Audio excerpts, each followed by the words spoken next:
there, and welcome to the Bitcoin Takeover podcast. This is season 16, episode 61. This episode is sponsored by Unstoppable Wallet, a new sponsor, Sideshift, Bitcoin.com News, Layer 2 Labs, and NoOnes.com. Today we are talking with Alan Szepieniec, who is a systems architect and cryptographer who has been working with ZK-SNARKs. I came across his work last year when we published this beautiful privacy magazine right here on the shelf. And if you go to page 129, if I'm not mistaken, I did some background research prior to this interview. But yes, he has an article that's called The Most Important Question. And in it, he describes a future where we're either going to have private solutions for internet money. So we either get used to the open ledger and accept that there's no privacy, or we accept some compromised solutions, which he called false prophets. But he also talked about succinctness and countermeasures to all of these solutions. And in the meantime, he came up with something that uses ZK-SNARKs and proof of work and quantum resistance that also scales on layer 1, which is called Neptune Cash. And that's sort of the reason why we decided to do this. If you want to check out the magazine, it's on the Bitcoin Takeover website. Welcome, Alan. Thank you. And I should say thank you for sending me one of those beautiful magazines. Yeah, I wish you had it for the camera. I could show it, but I'm not at home right now. I'm not at home right now, so I'm afraid I can't show it. But it does live in my shelf for sure. Right. So let's organize all of this early information, which might come out as overwhelming to a lot of people.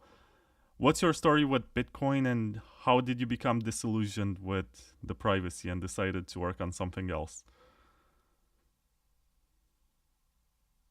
I guess there are two ways that led me towards Bitcoin.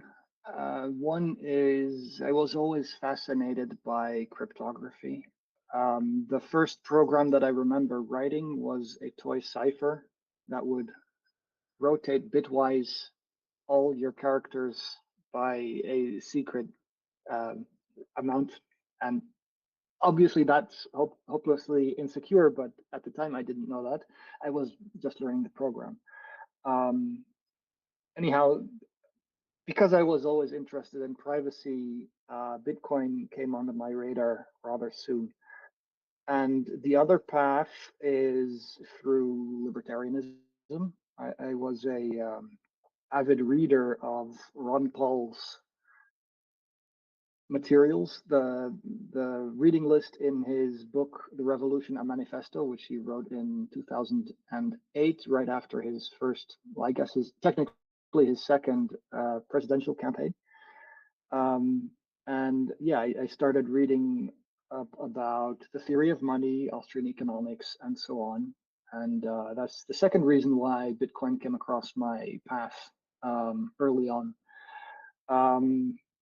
I wasn't too smart, of course, because I thought Bitcoin is not gold, therefore it will go nowhere. And I thought that right up until 2015 or so, and when it finally clicked. I think it was an interview with Saifedean Ammous, where he laid out an Austrian case for Bitcoin, and then I thought, yeah, this is going to be, if not the future, it's going to be a major transformation. And so a few years later, I finished my PhD on post-quantum cryptography, and I decided that I did not want to stay in academia. And so I look for a research position at something to do with blockchains. And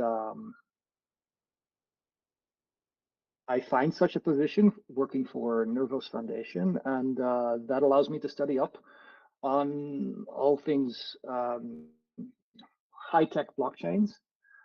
And yeah, that led me down this current path. How did I become disillusioned with Bitcoin's privacy? I'm I'm very happy to say that I'm on record as early as 2011 stating that Bitcoin is not anonymous when people didn't understand the difference.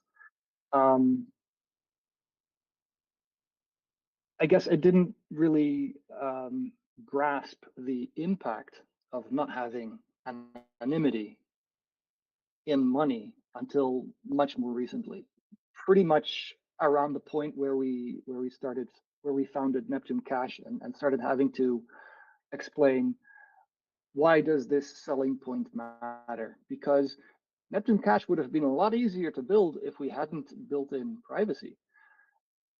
And so we're going to be expending a lot of resources on the privacy part, and we have to tell investors why they want to put in money.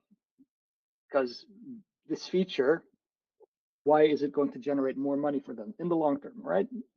Some investors like the short term, but we were eager to find investors that are in it for the long term. And yeah, I guess that takes us back to the theory of money. And from my perspective, privacy is a necessary feature of money because a traceable asset cannot settle debt. Money is the thing that settles debt. You could define money in that way. And if you try to settle debt with something that can be traced, then that trace can expose non-ownership. For instance, if I pay you in Bitcoin, except those Bitcoins had been stolen 2 hops back, guess what? It's not my Bitcoins, legally speaking. I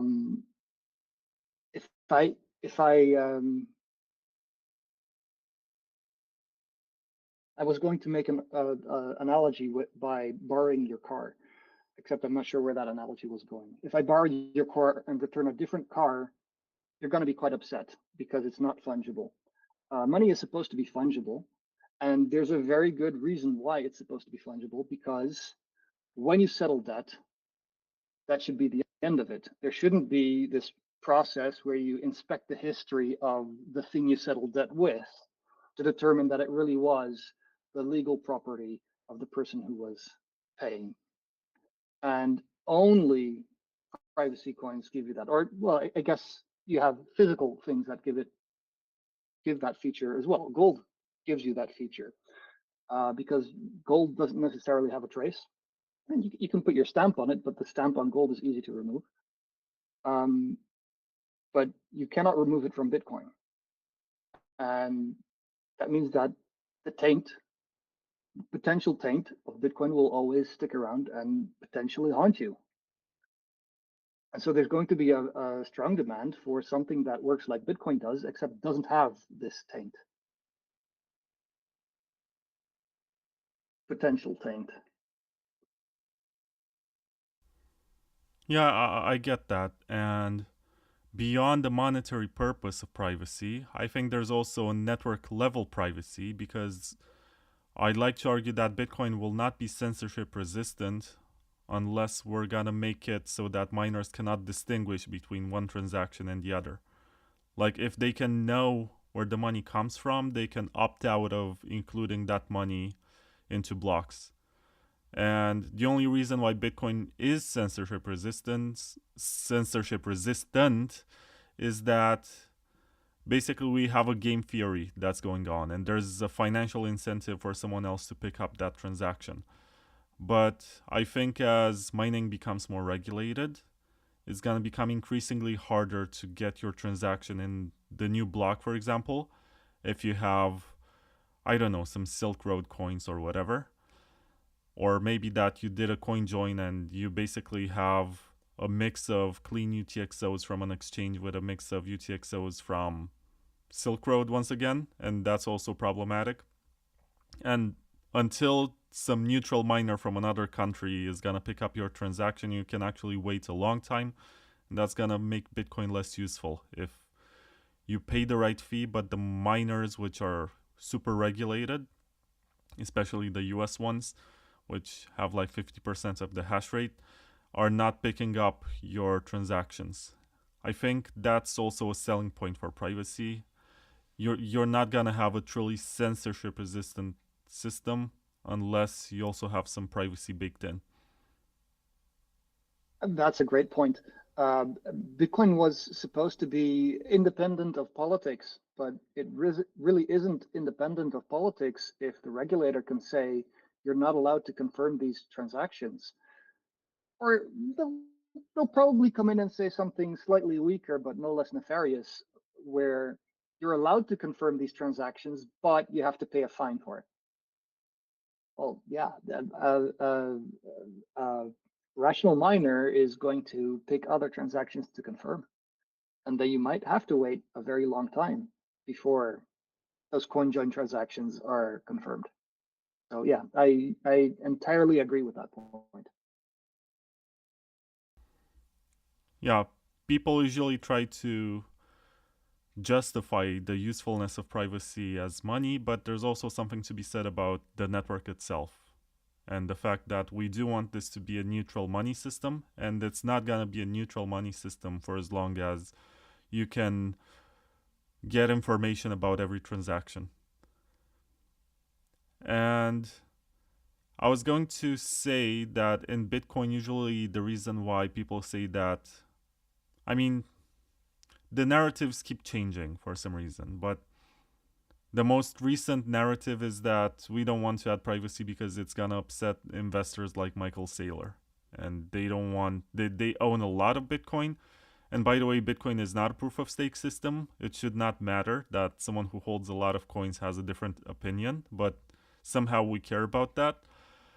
And the previous FUD against privacy in Bitcoin was that it doesn't scale. But the point of reference for privacy was just the confidential transactions that Blockstream designed in 2014, which were also briefly used by Monero for a while until I think they replaced them with bulletproofs.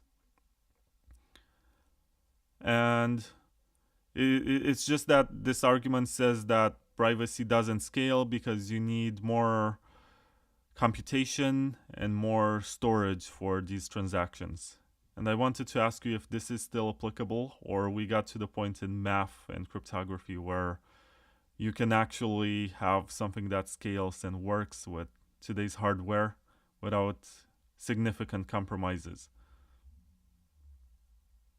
There are definitely trade-offs. I don't think you can escape trade-offs at all. But there are things you can do about the scalability problem. In proof, what is it, interactive proofs land, we have recursive proof where you prove the correct verification of a proof, and that's a very powerful concept because it allows you to prove the correct verification of two transactions, take those two transactions, merge them, and replace the original signatures with that one proof that you produced. And so down the line, you can keep merging transactions and you only ever need one proof. And so we adopted that perspective in Neptune Cash, and the point is that every block contains one proof and you don't care about any other witness data. So yeah, there is still that one big proof that you have to drag around, which is around 1 megabyte in size. So our blocks are more than 1 megabyte in size, but there's very little other, there's, you know, commitments that are generated by UTXOs that are created and other commitments that are indicative of UTXOs that are being destroyed, but that's not witness data. And so we're getting very close to the scalability of Bitcoin, or what is it, the blockchain footprint of transparent transactions, even though we have opaque transactions. However, there are trade-offs. And one trade-off I already mentioned, that's the proof, the big proof that you have to drag around. And then another trade-off is someone has to produce it. And it's not trivial to produce. You need a beefy computer if you want to produce it on an acceptable time frame. And another trade-off is once you do proof recursion, then you lose provable security. It has to do with what is it?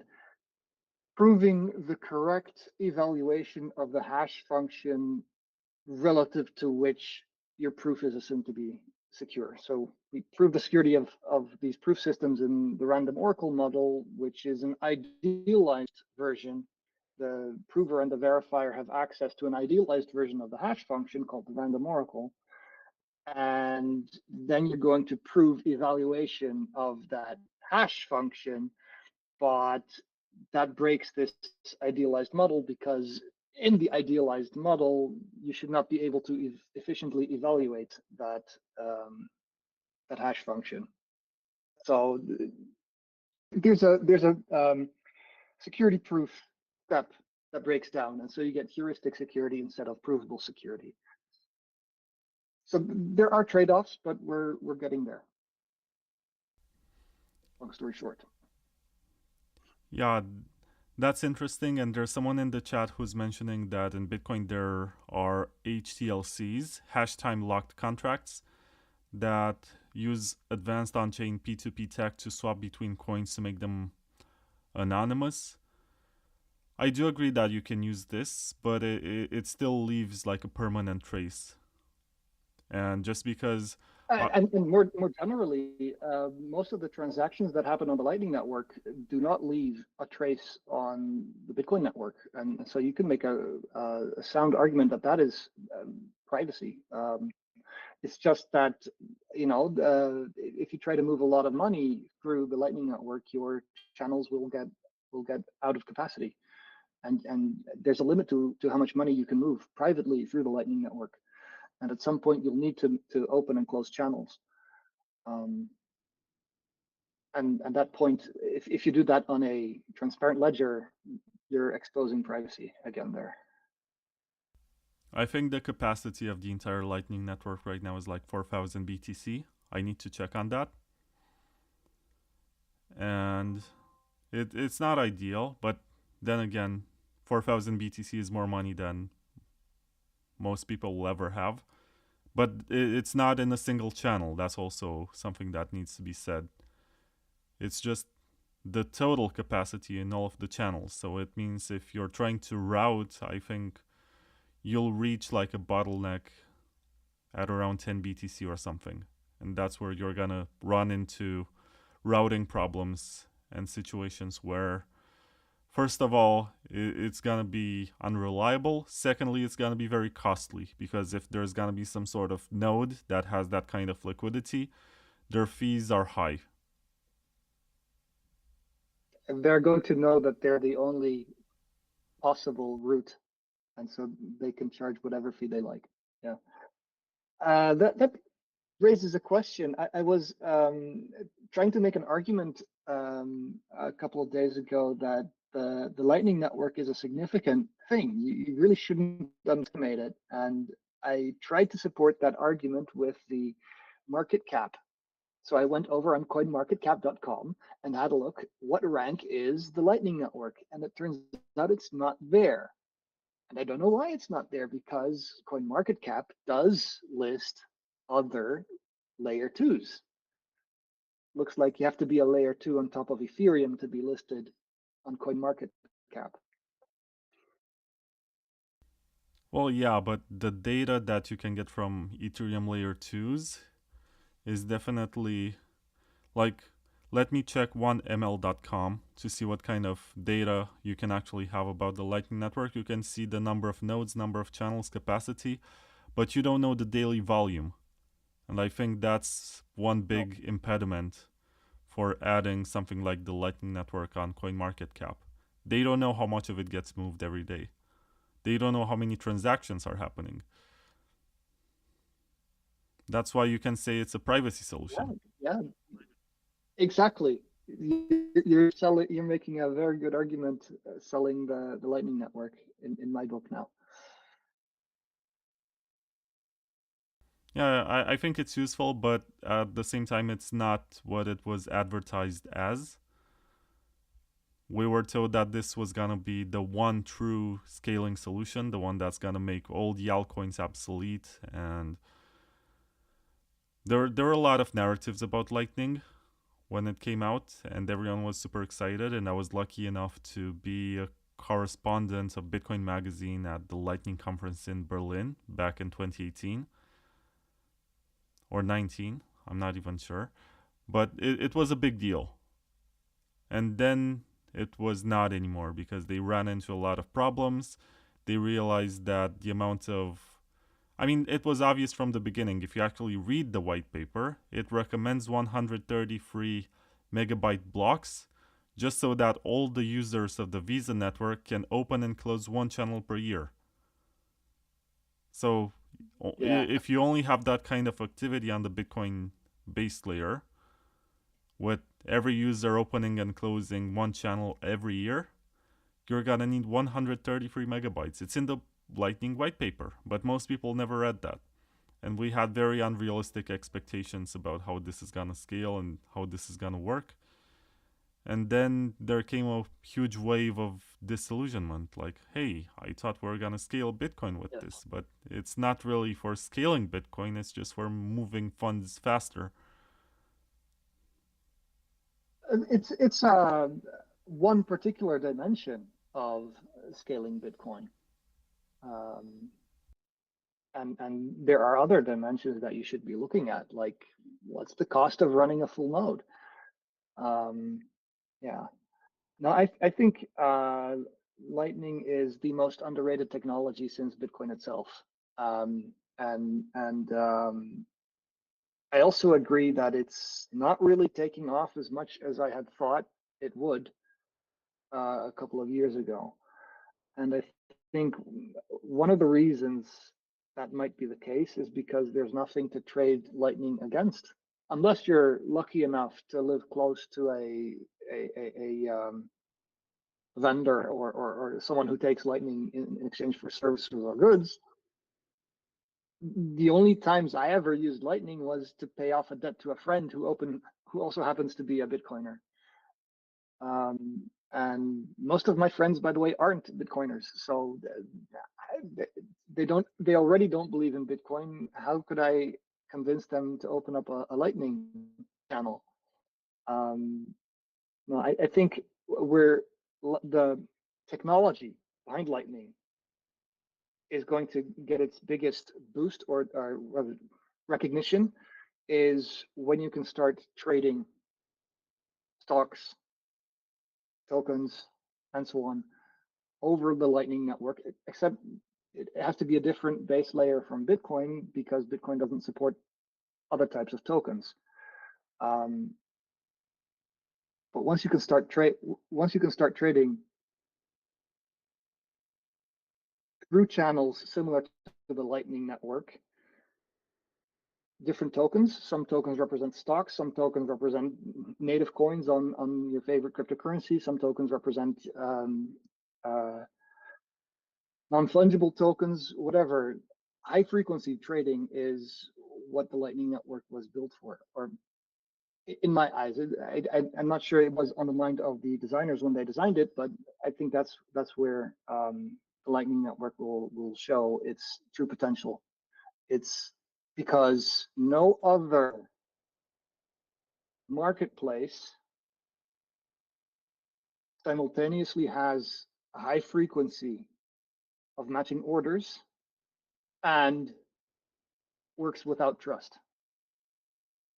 Right now, whenever you want frequency trading, you have to trust the marketplace. And the Lightning Network is a way to get around that. Yeah, I agree with you. I think LN Markets, which is this trading place, is possibly the most popular application of the Lightning Network. And also want to mention that up until 3 years ago or something, I used to onboard people, just like you said that you don't want your friends to open Lightning channels or whatever. I was telling people to install Blue Wallet, which was possibly the most popular custodial Lightning wallet. I was telling them just install this one and then spend the money on some sort of gift card on Bitrefill. It had some very nice integrations and it looked very easy to use. I was telling them to install that one and receive like $5 worth of Bitcoin on Lightning custodially. And now I feel like an idiot, and maybe that they lost the money and they're gonna be like, of course he misled us or something, because Blue Wallet shut down their Lightning service and it was custodial, and they gave the users a few months to move their funds to somewhere else, and I'm sure that these guys never did and they lost it. Yeah. And I'm pretty sure it became more valuable than $5. I'm sure that they're not happy about it. And this is something that we do have to fix, because we cannot rely on custodians to become available forever so that people can move their funds. And I also see a lot of, I remember like 2 years ago, there was a lot of enthusiasm about Szepieniec Cash on Lightning, which they call Cashew or the Fediments. And there were a bunch of wallets that were running on top of LN Bits, which is another interesting custodial Lightning solution, which is sort of like WordPress. It's modular. And they had these mints that were getting rugged all the time because they were closing them. They were saying, yeah, we had some issues with the server. We moved to this one. Just don't keep too many funds on this service because it's very experimental and whatever. I think I got rugged there too, and it's really not nice. it's not the kind of experience to which I signed up for when I discovered Bitcoin. And Bitcoin, to be honest, was a solution to Szepieniec Cash to make it decentralized. It was not supposed to just issue a new type of money and then revert to something which is centralized and druggable. Once again, I think you said something in there that I disagree with, which is that we should move away from using custodians as a solution.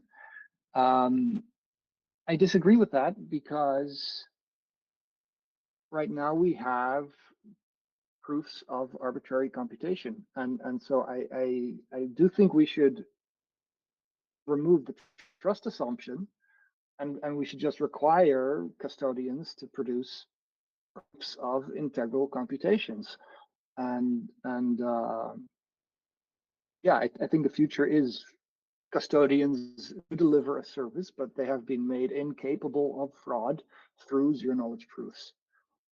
And then there are similar smart contracts that allow you an SK patch in case the operator goes offline after a certain while with no signal from the operator. You can retrieve your coins through activating a clause in some smart contract.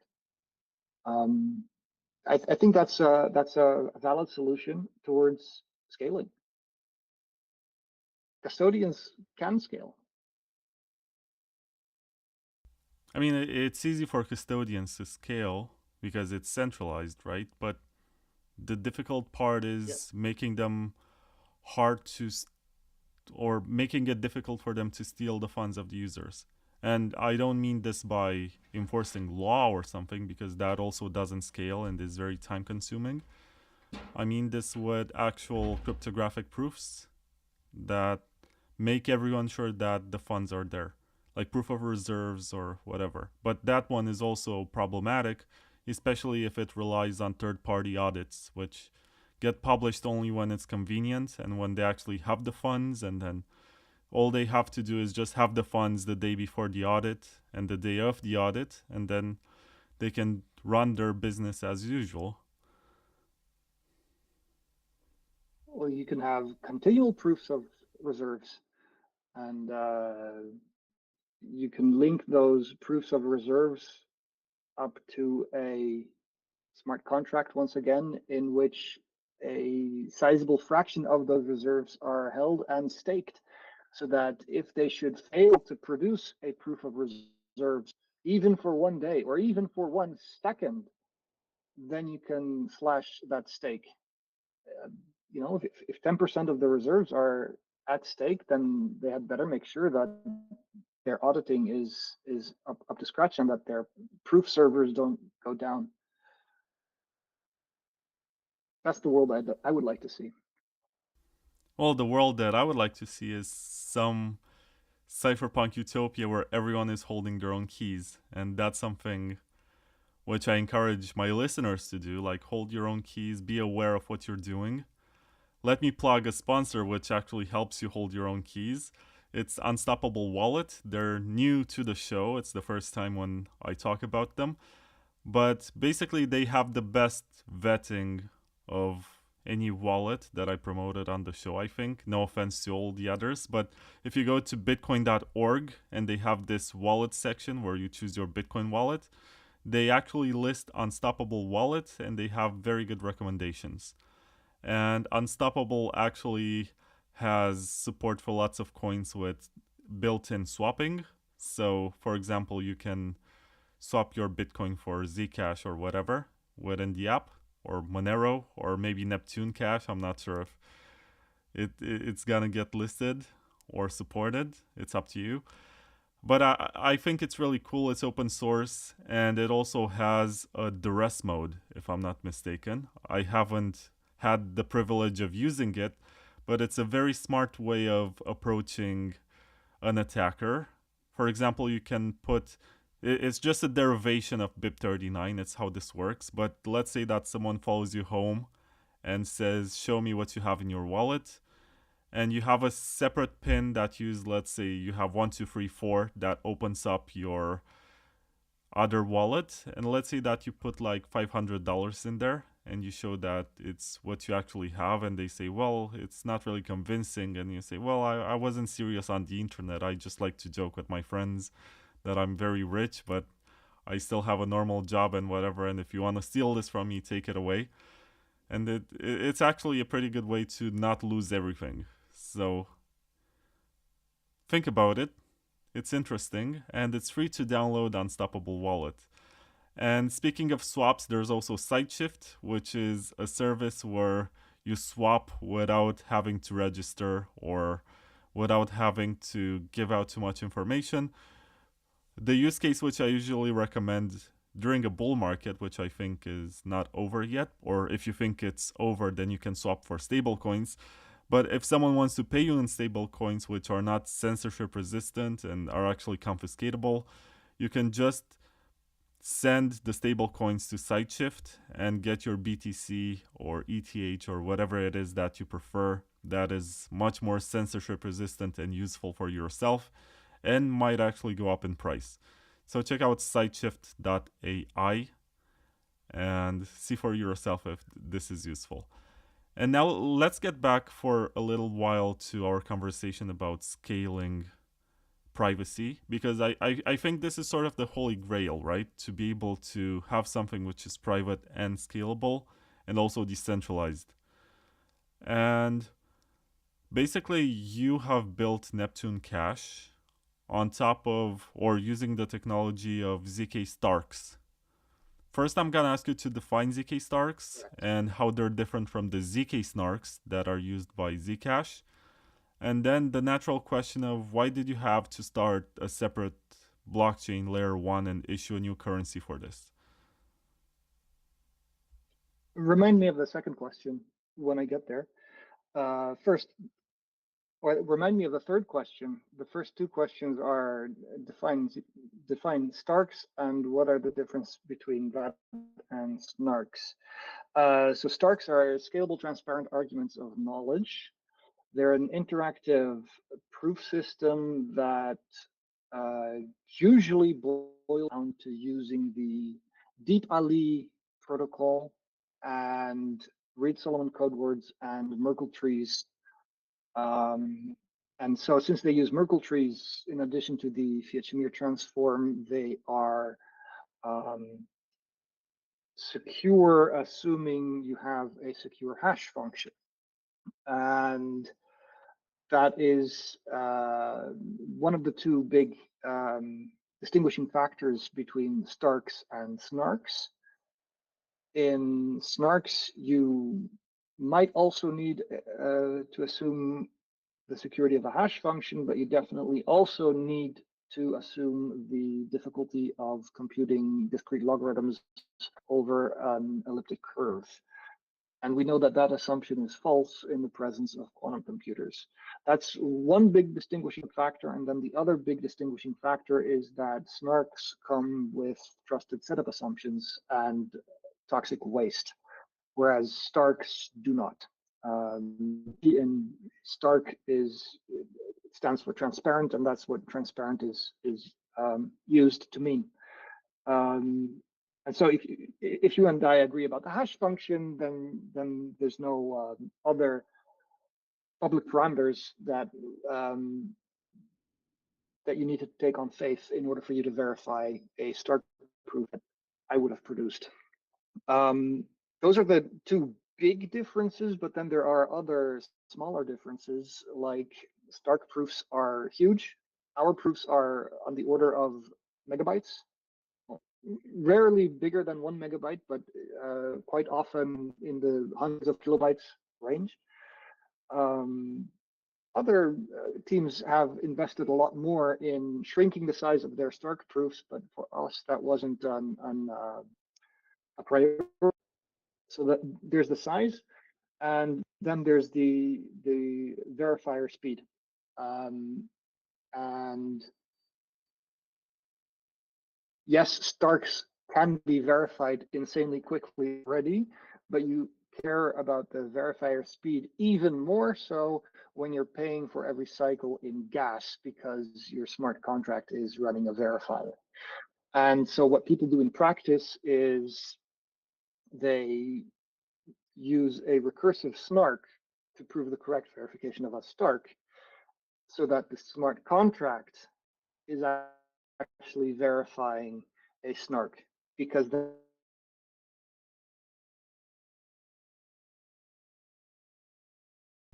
Alan, I can't hear him anymore. I think he's using a VPN or something. Alan? that verification is because Alan, can you hear me?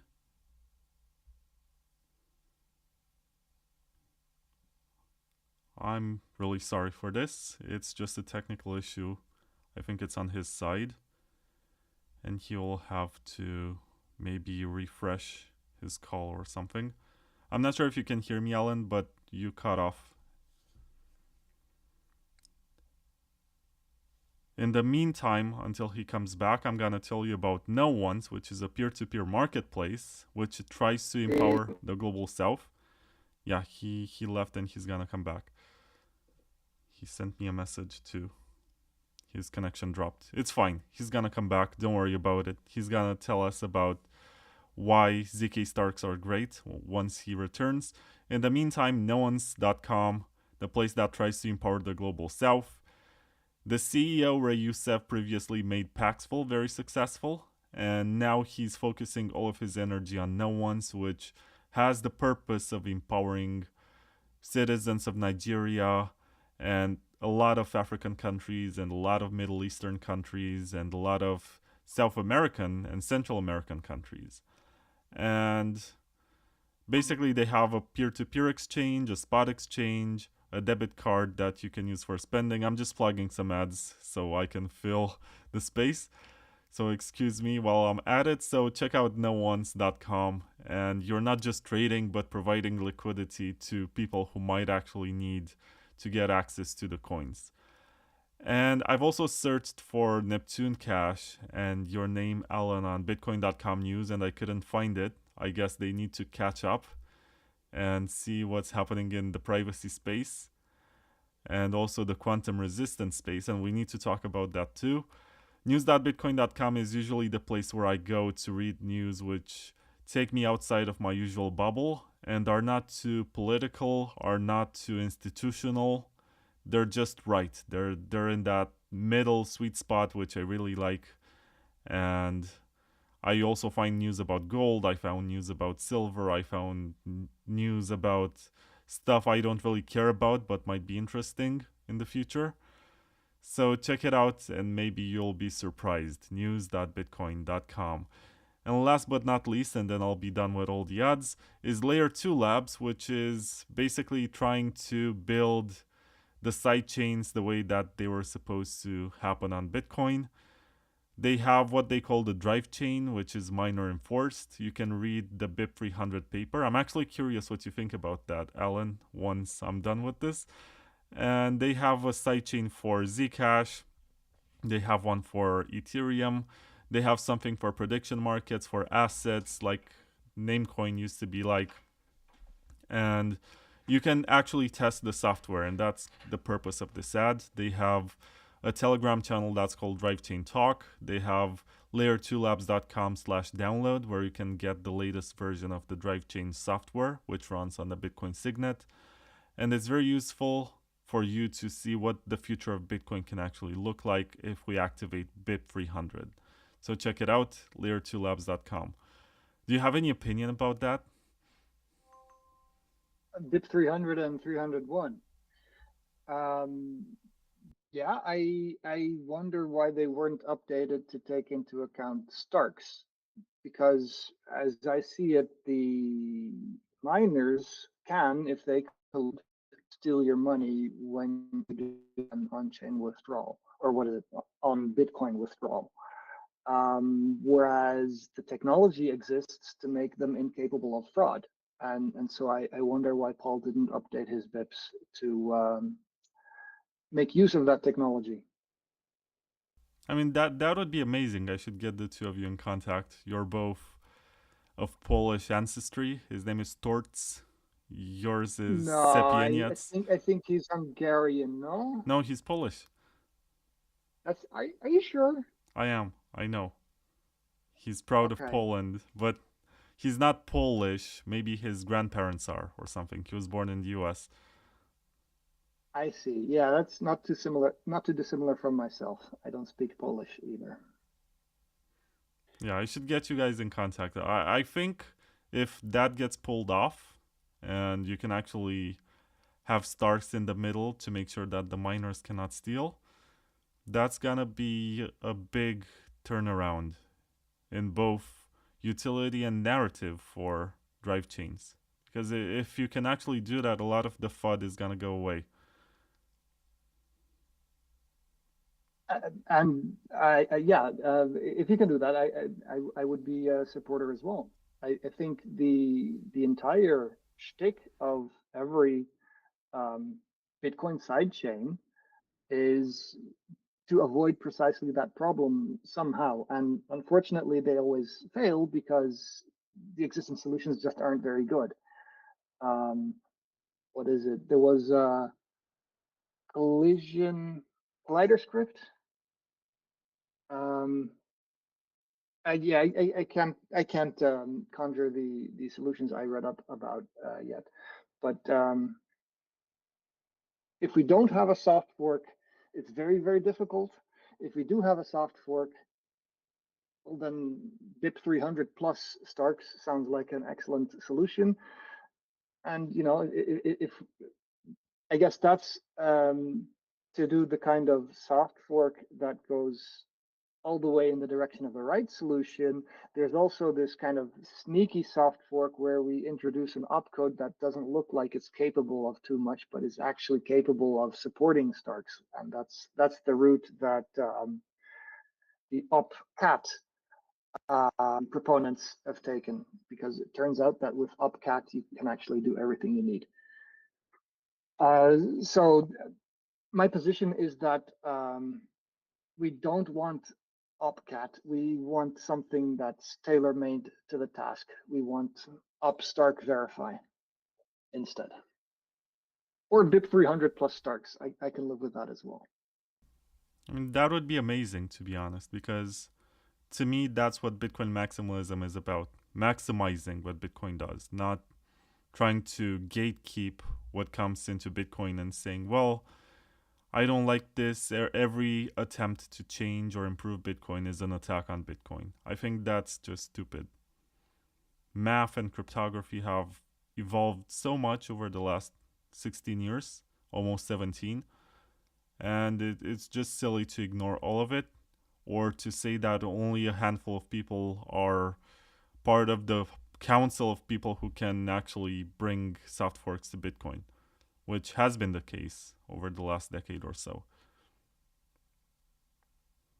So I would be very happy to see a version of BIP 300 which is improved with more advanced cryptography to make sure that the miners cannot steal. And I'm actually curious in the comments, the people listening to this, what they think about it. I mean, Drivechains, they can be so cool. They're basically a future where Bitcoin can do everything.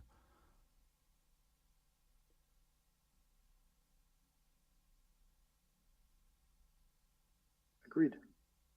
Yeah, what were you talking If about Bitcoin is being used before you dropped something out? that you disagree with, what was I talking about before I dropped out? That would have been the distinction between Starks and Snarks, and I'm not sure how far I got before the connection dropped. I started off by defining Starks as well, how about I just start start all over again from ground zero. Starks are a family of proof systems that typically rely on Deep Ali and the BCS transform and the Fiat-Shamir transform and Reed-Solomon codes and Merkle trees. And they have the distinguishing feature that the only cryptographic tool that you need to build them is a secure hash function. And since hash functions are believed to be secure in the presence of quantum computers, it follows that the resulting proofs are still sound in the presence of quantum computers, meaning that even a quantum adversary will not be able to forge proofs. The difference between Starks and Snarks is that Snarks rely on elliptic curve cryptography in addition to hash functions.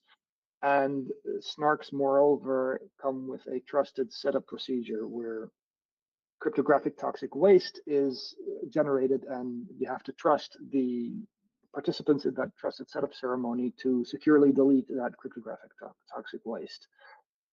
And so Starks, the T in Starks stands for transparent, and it indicates that they don't have this drawback. Starks are generally preferable for recursion because because in the course of verifying a proof, you have to have a lot of different operations, and what is it? You don't need to worry about arithmetic operations in a different field from the one that your verifier is defined over, which is typically the case for elliptic curves.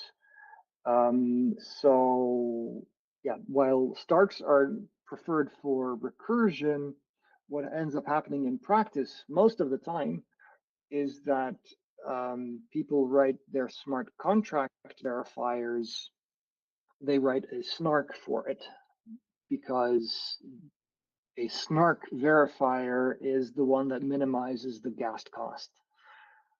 And so they prove the correct verification of a recursive Stark in the context of a snark proof. And then the snark proof is the one that hits the Ethereum chain. There's someone in the chat who says he likes Join Market and Coinjoins. I think it's a very nice side quest to explain why Coinjoins are just not good enough. They're like a patch that you can apply to Bitcoin to get some privacy.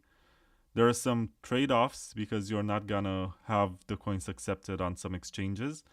And there's also the fact that, so the biggest problem outside of the fact that your coins can get discriminated is that this doesn't really scale. And the fact that I think right now maybe that there is no information about what happened, but as more users who are part of the same CoinJoin rounds reveal information about themselves by accident or intentionally, you're gonna be singled out. And that's another thing, because Bitcoin is a public ledger that's permanent, and information always comes out a few years later and people will know what happened.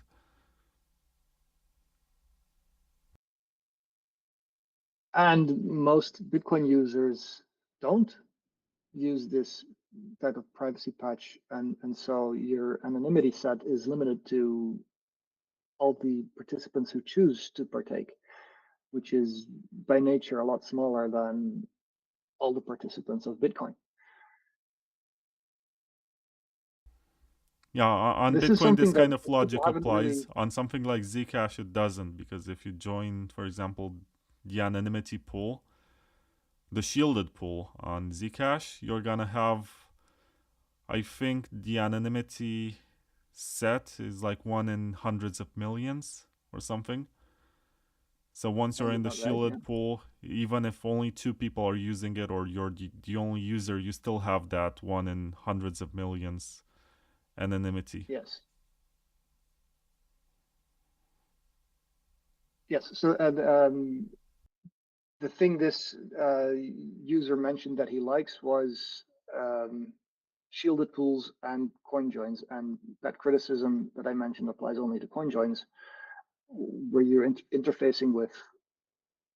Well, I guess I still have a criticism against Zcash, which is that you still have to opt in, because there's the transparent non-shielded pool for Zcash. Ideally, ideally you wouldn't be able to opt out of privacy to begin with, but unfortunately we cannot engineer that. It's theoretically impossible to prevent people from volunteering to supply the information that de-anonymizes themselves. And yeah, we actually built support into Neptune Cash for initiating transparent transactions, which is exactly that, because all transactions are private by default, but in some cases you want transactions to be publicly auditable without any special keys, and so you need to broadcast supplementary information in order to allow people to read the UTXOs and their amounts. And that was rather controversial. Not everybody believes we should have written that source code, because what if down the line exchanges are required to use that tool instead of the tool that doesn't volunteer this unnecessary information? If down the line all the exchanges do this and the peer-to-peer interactions are a minority, then they're effectively reducing the anonymity set. So there's an argument there that perfect privacy is impossible to attain, because you can always require, or the state can always require, exchanges operating within their jurisdiction to supply them with whatever de-anonymizing information they are sitting on. I've also heard the argument that privacy is impossible because there is always at least 2 people who know of a transaction, but I think it's stupid. Because the sender and the receiver, of course, they're gonna know about it. And of course, there is like a trust that's involved, that there will not be any leaks about what's going on, but how else are you gonna exchange with someone else? Even with AI, if you're gonna trade against AI, I'm pretty sure that someone else will have access to that information. So, well, I guess you could try and design something that that says you're allowed to volunteer your view of this transaction, but nothing about your view that you volunteer to the regulator or to the rest of the world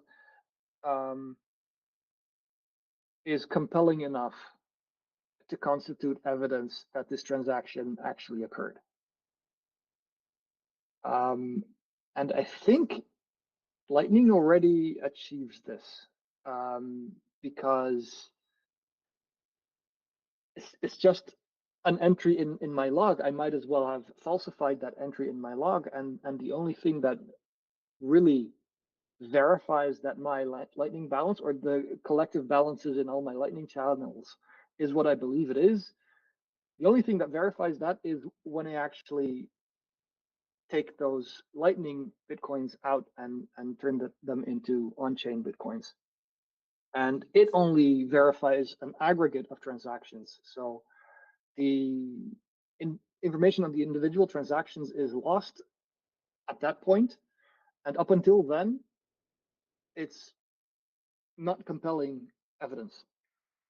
So there's a different quality here that's worth understanding and highlighting, that a different quality to privacy that the Lightning Network achieves. There's also something that I want to address about your previous statement that ZK-SNARKs require a trusted setup. I think since Halo 2, and I've had Sean Bow on like a month or 2 months ago or something, but he is the creator of Halo 2 and he was able to eliminate the trusted setup from ZK-SNARKs. And I want to ask you, is Halo 2 something that only Zcash can use for their snarks, or is it something that any system using snarks can update to remove the trusted setup? Well, you would have to get rid of the snarks to begin with. But if the system has the flexibility to enable that update, then they can transition to Halo 2. It's a matter of changing the code, and I guess depending on the system, changing the consensus rules. But it's not like it's taking the result of the trusted setup that happened in the past and transforming it into something new. Halo 2 is a snark built out of regular elliptic curves, not elliptic curves with pairings, but regular ones. Well, regular ones used for cryptography. And it's a whole new family of snarks, distinct from the ones with trusted setups. Also, I know that Zcash is working on also adding Starks. So there's an ongoing collaboration. I'm gonna have an interview next week with Abdel, who's working for Starkware. And he basically was able to convince the Zcash community that they should also have an L2 using the Starkware technology, which I think is interesting. I'm gonna find out more. I just want to ask you, what do you think is the advantage of doing something like this? Well, if you're a Zcash whale and you want to put some of your holdings to work to generate a passive income, then it's going to be difficult when they're stuck on the Zcash network. But it's going to be a lot easier when you have wrapped Zcash on Starknet. So I think that makes a lot of sense for Zcash users. I think that makes a lot of sense for Starknet users because they will have access into a shielded pool. And so if you're making money on Starknet, or even just looking for a way to move money into Zcash, then there's another pathway through Starknet to get to Zcash. So this sounds like a win-win scenario to me. I know that he made the same proposal on the Bitcoin dev mailing list, and he was not able to get any positive comments on it. But regardless, this is, not none of our business right now. I want to ask you, why do you think it's important that you put ZK-SNARKs on a layer 1? Because as far as I know, they were built as a layer 2 for Ethereum at first, and then they tried to come to Bitcoin. They were not very successful because they need Opcat, and right now they're going to Zcash. Why is it important to have this on layer 1? If you don't have it on layer 1, then your layer 1 is going to explode. Just the cost of storing all of history is going to be huge. Bitcoin was launched in 2009. We're now in 2025. That's, help me out with the maths here, 16 years. And the whole chain is, what is it, 600 gigabytes right now? Maybe it's 700 in the meantime. And that's not even covering Ethereum, which is in the order of terabytes. If we want a decentralized system, the cost of running a full node cannot involve storing all that data. Right now, you're limiting your full nodes only to nodes that store that data. Or I guess you can download that data, stream it, verify it, and then you've synced without trusting anyone. But since you're not serving this data to people who query it, um, you're not an archival node. I guess you can be a trusted node, but that still requires you're still a trustless node, but that still requires downloading all this data. If your layer one uses ZK-SNARKs, then you can get rid of that. Then you can sync by downloading the most recent block and by verifying the proof in that most recent block, because that proof will contain a proof of correct verification of the proof of work number. And so if there is a competing block that says, no, I'm the tip of the chain, you will be able to decide which one of those two blocks is true, without having to download the entire chains that came before. The block contains a succinct summary of the UTXO set. And so you'll be able to initiate and verify transactions relative to that succinct summary without having to download all of history. And so, yeah, going forward, another 16 years, 60 years, 600 years, how much data can we afford to live in history? And I would argue we need to think of an architecture where history is irrelevant. And you only achieve that if you have recursion capable proofs on layer one.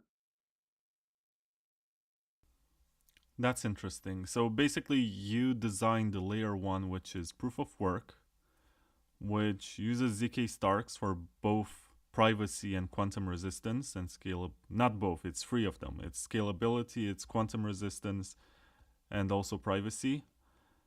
And what else does your system have? Well, you can also deploy smart contracts. What kind? Arbitrary smart contracts. So we are still in the UTXO model, but it's you can choose to store coins in UTXOs, or you can choose to store an arbitrary state. And then you can choose to bind UTXOs to rules that constrain how that state is allowed to evolve. And so you could say, manage a vault in which people get to deposit and they get to withdraw only if they deposited previously, and something like that. Or you could manage a bridge to another chain, and even require the verification of Stark proofs of synchronization on the other chain, stuff like that. The language is Turing complete. The only downside is that it's a new assembler language that is tailor-made to the Stark engine that we built. So it's not Cairo that Starkware is trying to push. No, and the reason why was because they were not open source when we got started. So we knew that Starkware was the source of truth, if you will. Certainly, all the good science was coming from there, but we didn't have access to Cairo, and well, I don't know, we had access to Cairo, but the prover and the verifier were not open source, and there was a verifier on a smart contract on Ethereum, but the prover was certainly not open source. And we didn't know for sure that it was going to be. So it would have been a very poor choice on our part to rely on that prover.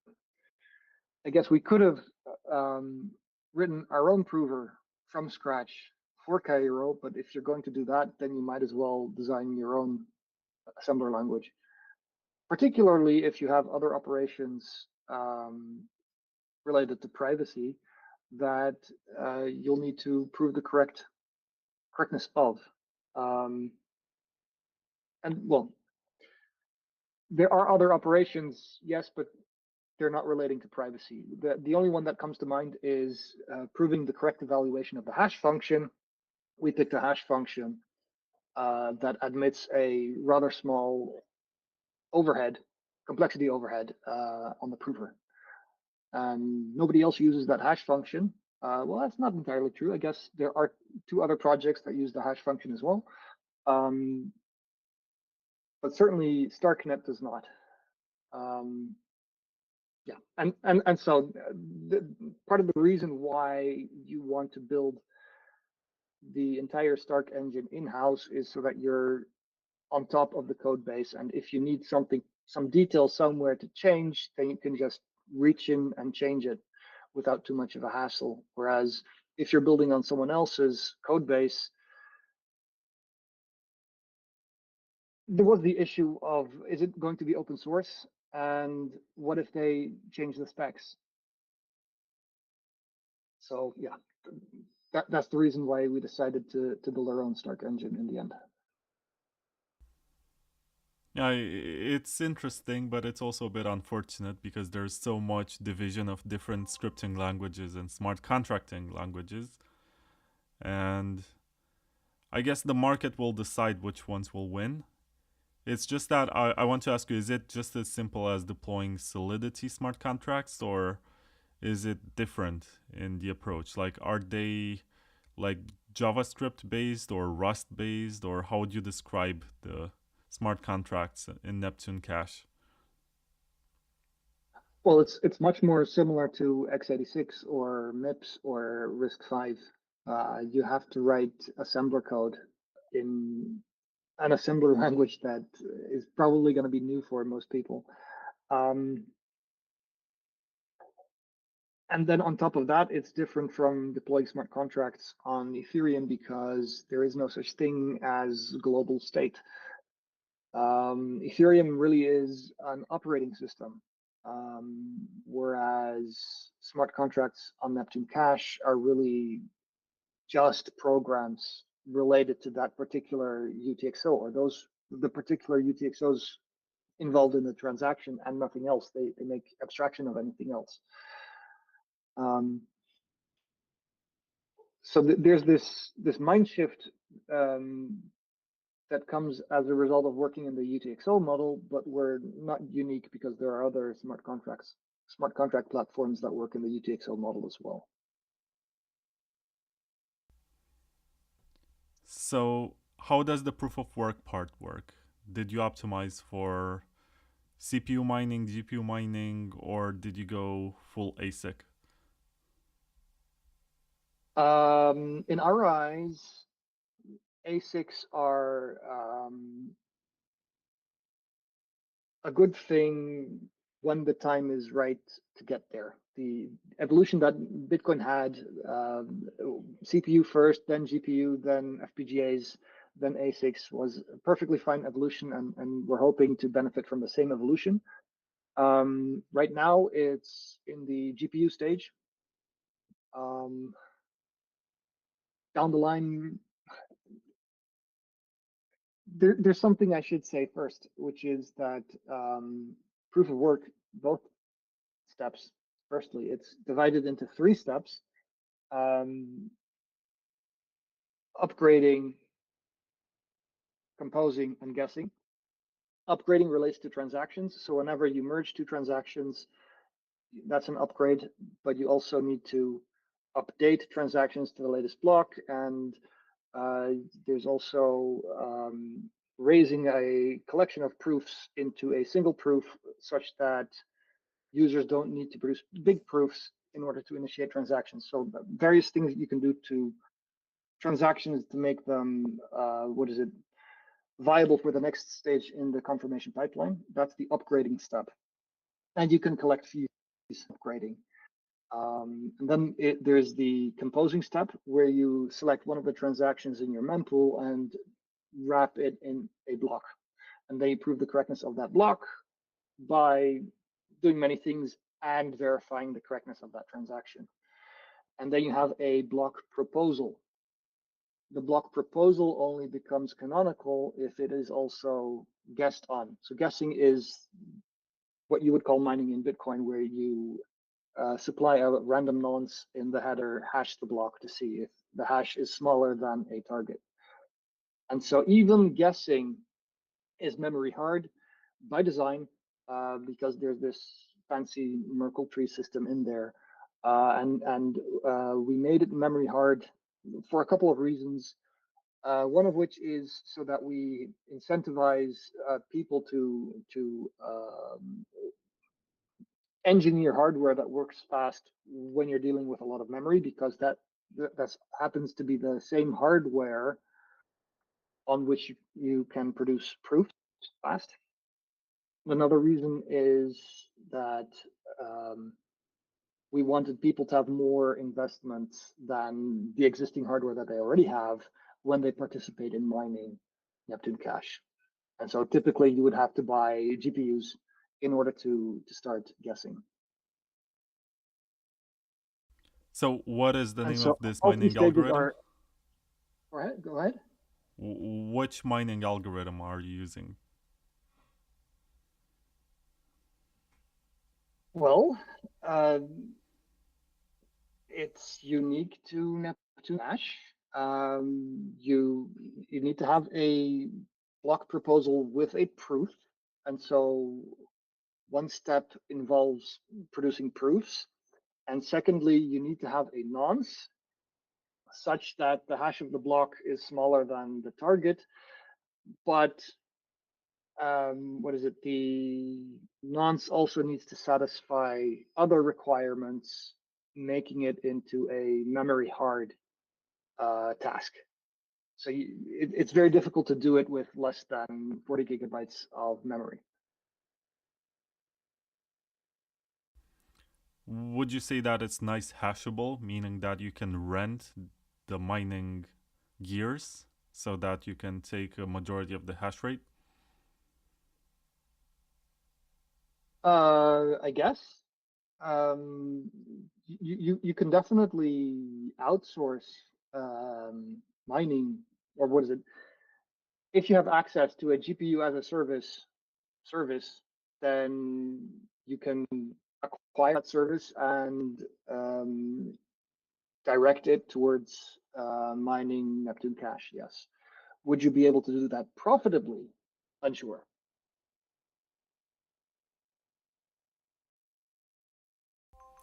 I see. I just looked at the Neptune price chart for the first time because before this I was just looking at the documentation. I see that you guys hit an all-time low last week. No, that's not true. The all-time low was I don't know, back in July.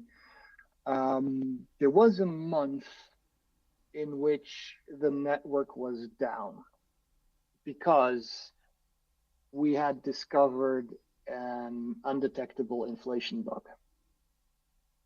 And so we decided to shut the network down, relaunch with a new Genesis block after fixing the issue, and allow holders who could prove holdings before the network was shut down, before we discovered the undetectable inflation bug, to redeem their holdings in a way that allows us to count how many coins were being redeemed across the two networks, so that we can still guarantee the maximum supply limit on the new network.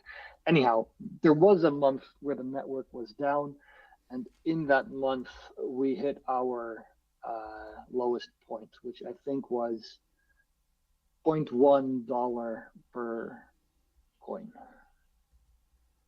Oh, Right it's now my we're fault at because I was looking 0.6. at Neptune and your name is Neptune Cash. Ah, Sorry, it's a yes, Bitcoin mistake that's and a Bitcoin joke, but yeah.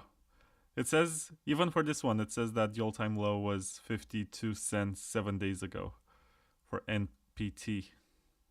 And the all time high yeah, was 2 months that's ago our at ticker. 12 All bucks. right, I guess they're going on incomplete data.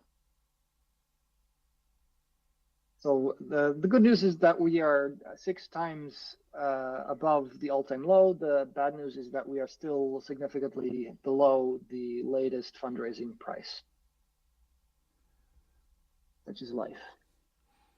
Yeah, so the question that stems from this situation is, how do you plan to decentralize? Because you were able to shut down the network after there was an inflation bug, which you can say that is not too different from what Satoshi did. Actually, he did not shut down the network. He sort of hard forked at that point in 2010 when there was the overflow incident. So, how do you plan to make it decentralized? And do you think it's possible, or is it just like an experiment that needs to add new technology all the time until it's stable and ready to become good internet money? Yeah, for the foreseeable future, we need to add technology. I mean, I said earlier that the compelling use case for having Starks on layer one is to have succinctness, so you can sync trustlessly by downloading on only one block, but we don't even have this yet. It, the Starks are in layer one so that we can build it in an iterative fashion, and it's the one thing that's the most firmly on the roadmap, but we're not there yet. And so we certainly need to build that. And then there are a couple of other foundational technologies that we also still have to build out. And so for the time being, the founders and contributors, the contributors that were there from the start are going to stick around. What's the plan after a while? We do not plan to stick around forever. We intend to dissolve the company, and at a time when the code base is stable and when there is a community and when there are lots of people capable of fixing any bugs that might arise. Money is a thing that's too important to leave any one person or any group of people in control of, and we don't want to have that role. And so at some point we're going to say that was it. Now it needs to walk on its own legs or fall down. What would you say are the main drawbacks today that keep Neptune from becoming mass adopted? Like, is it user experience? Is it just the technology not being mature enough?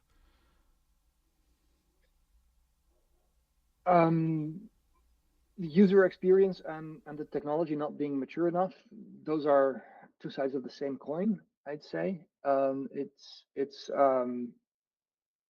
difficult to initiate transactions.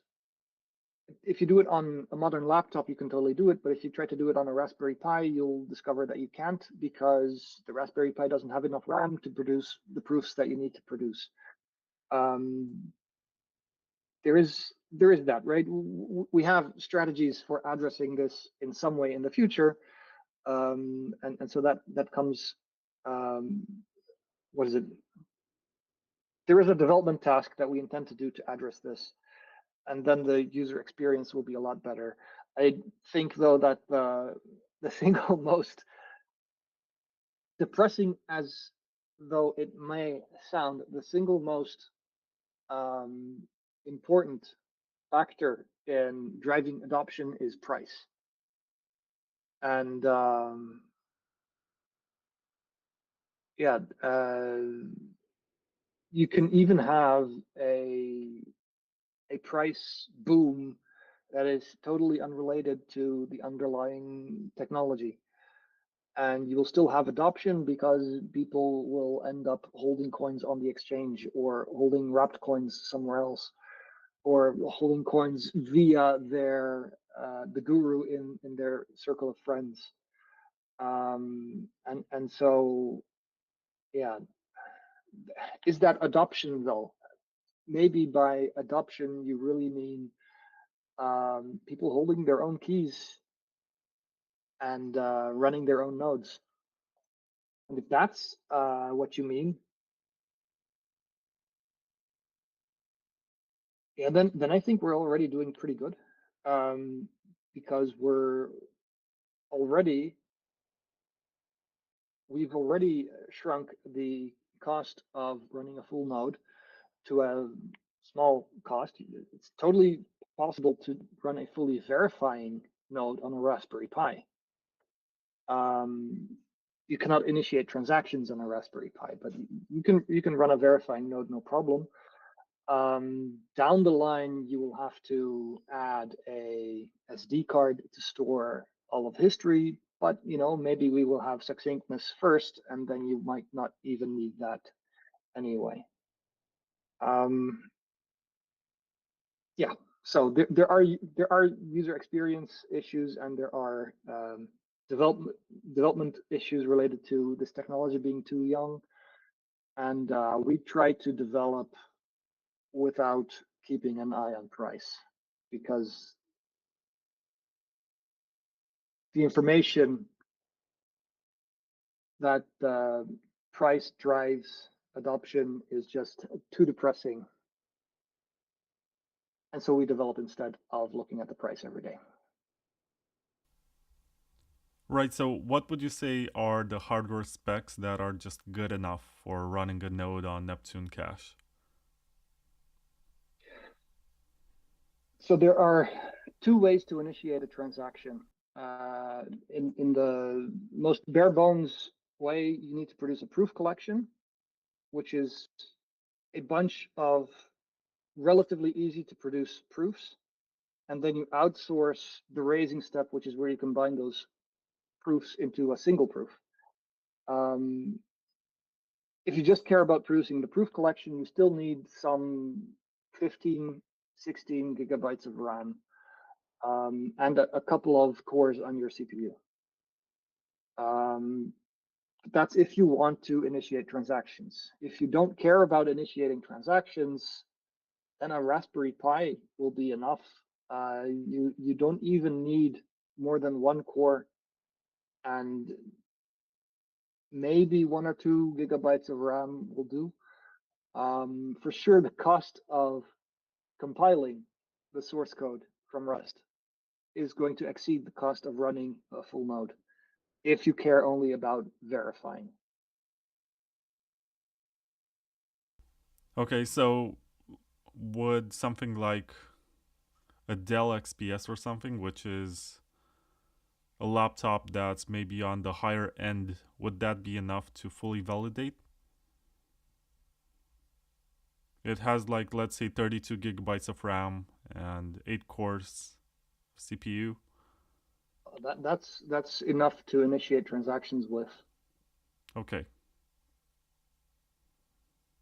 So it's not, how should I put it, industrial grade. It's not something that you can... No. You need industrial grade computers if you want to participate in mining. Mm-hmm. But we've decided that that's an acceptable cost because, well, miners need to make an investment anyway. Even if it is only into electricity, now we're just requiring them to make an additional investment into hardware. So are you aware of the specs that the miners are using? Like how many CPU cores, or you said that it's being mined with GPUs, right? Yes. So I would have told you to have a look at cpubenchmark.com and look at whatever CPU ranks the highest on that benchmark. And I would have guaranteed you that the top miners were using that. But around a month ago, even proof production has shifted to GPUs, and turns out that it's faster there. And I'm not sure which GPUs they are using. And By the way, if you're inclined to find optimizations, I'm sure there are tons of optimizations that you can find for producing proofs faster, where you trade off the memory usage against a time cost that disappears because of parallelization. And so right now, I'm quite sure that you need high-end GPUs to produce these proofs, because only the high-end GPUs have enough memory. But with these potential optimizations, I'm sure you can produce proofs on average GPUs as well. But we're not there yet. And I don't think it's a priority of the core devs to develop this either, because there are so many other things vying for our attention, and miners have an incentive to find it anyway.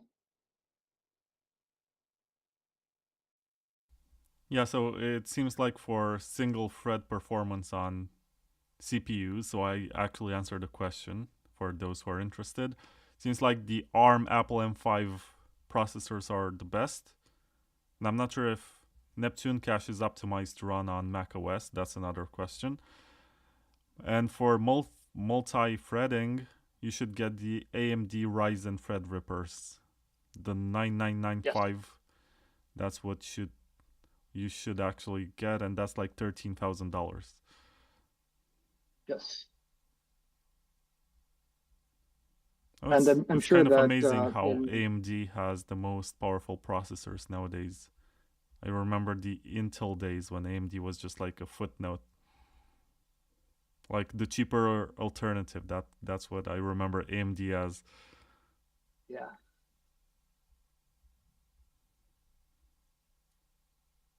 Yeah, pretty cool. Intel is only here with the Xeon 6960p, which is like $9,600, but it's like 50%. Yeah, and how many cores is that? 24 cores or something? It doesn't compete. So let me search for the most powerful one here. 6960p, 130,000 whatever this is points. And the top AMD one has 176,000. So there is a difference. I'm not sure if it's noticeable in the case of running a Neptune Cache mining operation, but there is a difference in this benchmark. Yeah, so since everything has moved to GPUs, I don't think the CPU that's in contact with those GPUs matters anymore. So I think it's all GPU now. And with some luck, we will be all FPGAs in the not too far future.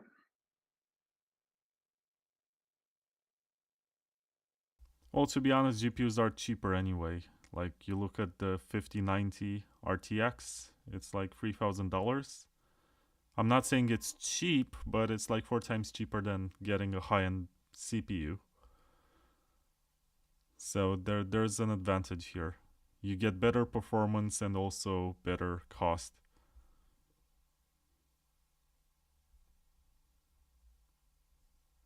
Yeah, interesting. I was not aware that ATI or AMD or whatever it's called nowadays sucks so much at GPUs but is so great at CPUs. I learned something new today. Yeah, so what else do I want to ask you about right now? I've asked you about decentralization. Did I ask you about scaling and how this scales? And also quantum resistance. That's a big one. It's a big topic nowadays. Not too many people really understand how this is working. And quantum computing was even added last week, if I recall correctly, by the Trump administration in the list of national security priorities. It wasn't quantum resistance, it was quantum computing. So it means that they're building the technology to possibly crack cryptography. Possibly. It's very hypothetical. Yeah. I just hear a regurgitation of whatever the lobbyists presented him with. I don't I don't see the national security applications of having a quantum computer, precisely because everybody with half a brain will have migrated to post-quantum cryptography before that quantum computer can be built. So yeah, what's left besides breaking crypto? You can use the quantum computer to steal people's coins. You can use it to design pharmacological products. You can use it for material science. You can even use it for science, like simulations of black holes or very early universe and so on.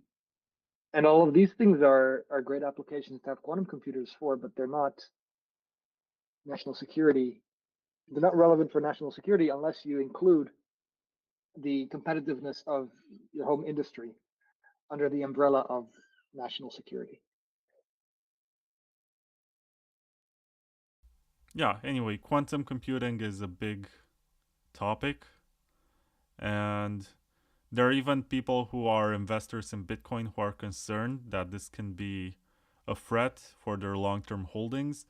And I think I agree. I'm not sure if I should reveal the name of the person who said this to me, but basically the reason why a lot of these institutions might be concerned with quantum computing is that they don't want Satoshi to possibly spend his coins, and some of these proposals to make Bitcoin quantum resistant are actually freezing Satoshi's coins. So if they are frozen and unspendable, then these institutions don't have to worry too much or at all that there's gonna be a situation where Satoshi's dumping the coins on the market, making the price go down, causing some sort of panic that's spiraling that, oh my god, Satoshi is back. Yeah, and if it's not Satoshi, then it's whoever wins the race in building the quantum computer that spends those coins. Yeah, and there are two Whereas, probabilities. Either Satoshi came back or else someone knows exactly how to steal your Bitcoin. And in both situations, like it's very hard to distinguish between them. Like if Satoshi comes back, how do you know it's Satoshi? You're gonna get another Craig Wright who pretends to be Satoshi while nation state actors are just stealing Bitcoin.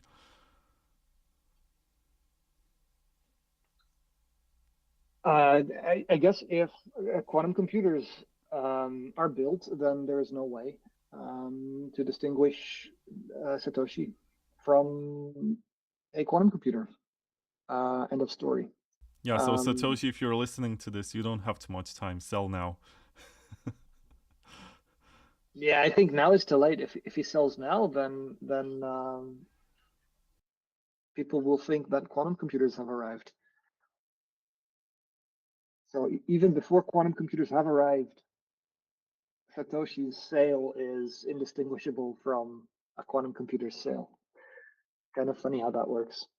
Oh yeah, but it's so much money that he can't actually sell on one of these decentralized exchanges or something. So Yeah, you would drain the order book. Yeah. Um, there's gonna be some KYC that's there. gonna be It's funny. impossible to Also, sell without actually doing KYC on such a large amount of Bitcoin. yeah. So And it's so the tricky. proposals they propose to lock those coins, and that sets a horrifying precedent that Bitcoin developers can freeze your funds. Well, What kind now of we actually have a legal proposal which is repercussions getting does that traction expose them to? where people are trying to confiscate or freeze the dust that was basically generated with ordinal inscriptions. And they're saying, well, if we take out this spam, we're gonna make nodes like 30% more efficient. Like, Mhm. do you even understand what's at stake here? That you're creating a precedent for confiscating people's funds, and for a long time you were saying that if you hold Bitcoin in custody, nobody can take it away from you, and now suddenly, if you're breaking this one rule that people don't like, this is part of the conversation. And of course, it's not going to go through, it's not going to work like this, but it still damages the reputation of the project as a whole and the legitimacy of Bitcoin as what they call a store of value, which I never liked too much as a way of describing it. I think it's just a convenient outcome after regulations came along, and in some jurisdictions it was hard to spend your Bitcoin without triggering tax events, and they just figured, okay, we'll just hold it and wait, see what happens, and that's how it became a store of value. And also the lack of scaling. They just said, well, how do you solve the fact that only a handful of people can spend their Bitcoin in the next, not handful, like a few thousand people can spend their Bitcoin in the next 10 minutes. Let's just hold it. Let's just wait. You don't want to pay high fees, right? So just hold it and wait. I think it's the just whole a value byproduct. narrative is a response to the difficulty of Bitcoin in terms of scaling, huh? That's what I think. That's an interesting take. I mean, even before the scaling debate, you had an incentive to hold because the price was going up. But you can also argue that at $1,000, the price discovery was more than acceptable for the early adopters. It was definitely more than they expected. So yeah, anyway, it's like talking about alternative paths in which we could go with history. It's not going anywhere. It's just an interesting intellectual exercise. I'm not a big fan of the store of value era. But do you prefer a medium of exchange instead, or do you think the whole dichotomy is a false dichotomy? It is a false dichotomy, of course, because people do use it as money. But it also harms, when you call it a store of value, it harms development, first of all. Because people will say, well, why should we try to make it scale? Because it's already scaling. Look, there are not too many transactions in the mempool. The fees are very low. So this is proof that there's not much demand, which of course is oblivious of the fact that the economic activity moved somewhere else. And stablecoins are sort of turning into, or are getting the network effects and adoption that Bitcoin was supposed to get. And was actually close to having, like Bitcoin was accepted on Dell, was accepted on, what else was there? Steam and Expedia and Microsoft and a bunch of other stores. It was very fashionable on Silicon Valley, and all of these startups were thinking that it's interesting and hot. And this was a decade ago. And since then, we never actually got that back. We just had smaller vendors on one hand. I guess we have more grassroots adoption with people who randomly, like in some ice cream place in Italy, you're going to find someone who accepts Bitcoin. But on the other hand, you have more third parties that are going to be accepting your Bitcoin, and then they're going to pay with fiat. That's because when you don't have that sort of adoption, you open the way for third parties to intermediate and take a fee. So it's not. I have lots of reasons to complain and not be happy about it. It could be much worse, to be honest. It could completely fail. What I don't like is the culture, because I think that the development is downstream of the culture. And if we do agree that Bitcoin needs to be improved culturally, then it will be improved. If we just become complacent and we look at price charts and jerk off all the time, being like, 150K this year, no, whatever. Looking at price charts and then we have no incentive to develop anything, any new features, or improve any existing features. Exactly. Anymore. And then you end up with people like Saylor who say, well, any change can make the price go down. And people are going to be afraid of any change. And they're going to say, well, Bitcoin is already perfect. No, it's not. It's software. And that's the mental issue that a lot of Bitcoiners have. Like, they can't get past the fact that it's just software on their computer or phone. It's not rocket science, it's not alchemy, it's not anything that they might think it is. It's not even the best software version of digital cash. It's just the one that has the strongest narrative and was the first one to get That's the launched one that and came first. the first one to get users and become adopted. And actually, Bitcoin only could make sense like 10 years ago, before there was Ethereum, before there was Bitcoin Cash, and there was the whole split, because everyone was in Bitcoin. Everyone who was interested in this space, like maybe you could argue, well, they had Litecoin. Litecoiners are Bitcoiners. It was just another code-based fork with some changes. We had the chance to actually have a Bitcoin-only world where Bitcoin could be 90% plus of the market. Now it's 60%. I think it's still good. Like, looking at other stuff that's being built, which is amazing and works faster without significant trade-offs, I think it's still good that Bitcoin is 60% of the market. But is it 60% of the transactions? And I think the answer is no, because you look at stable It's not coins, 60% of the volume, no. Yeah. you're gonna understand that the activity for medium of exchange moved elsewhere. And the question is, are we ever gonna capture that and get it back? And I'm not sure. I see with regulations in Europe right now, there used to be places in my country where I could buy stuff with Bitcoin, like laptops or cameras or musical instruments.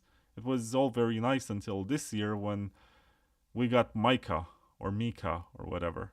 And it's so cumbersome and so labor intensive, I guess. It takes so much effort to get a license for it that most shops just gave up. They're like, we're not gonna make the effort of going through this just for like $5,000 or something a month that we're making from it. Like, it's too much work. And maybe our customers will not want to comply with it. They will not want to KYC and fill in some form before spending or file extra stuff. Let's just drop it. And I remember like 4 years ago when the conversation at every Bitcoin conference was, we need regulations in order to have adoption. We're not going to have adoption without regulations. Well, we have the regulations and the adoption is going down. And it pisses me off. It makes me angry. Let me know in the comments what you think about it. Long rant. Yeah, I see it the same way, which is why we cannot develop in response to regulations. We need to develop in complete abstraction of regulations and build something that works when it is regulated and works just as well when it's not regulated, or works just as well when it's being regulated against. Rather, we need something that is actually independent of politics. And yeah, regulation is not going to help us get there. So we had better be one step ahead in that game and make KYC obsolete by building in privacy on layer 1. Well, I agree with that. I wish Bitcoin would get... I think to this day, Zero Cash, which is what actually became Zcash, was the best proposal for making Bitcoin private, with all the trade-offs. I also think that they fixed a lot of stuff, and right now it's the most efficient it's ever been. And oh, something else that I wanted to mention. You spoke at MoneroCon this year, if I'm not mistaken. You were there. Correct. Maybe we brushed shoulders in there, and I don't remember talking with you, but I was there.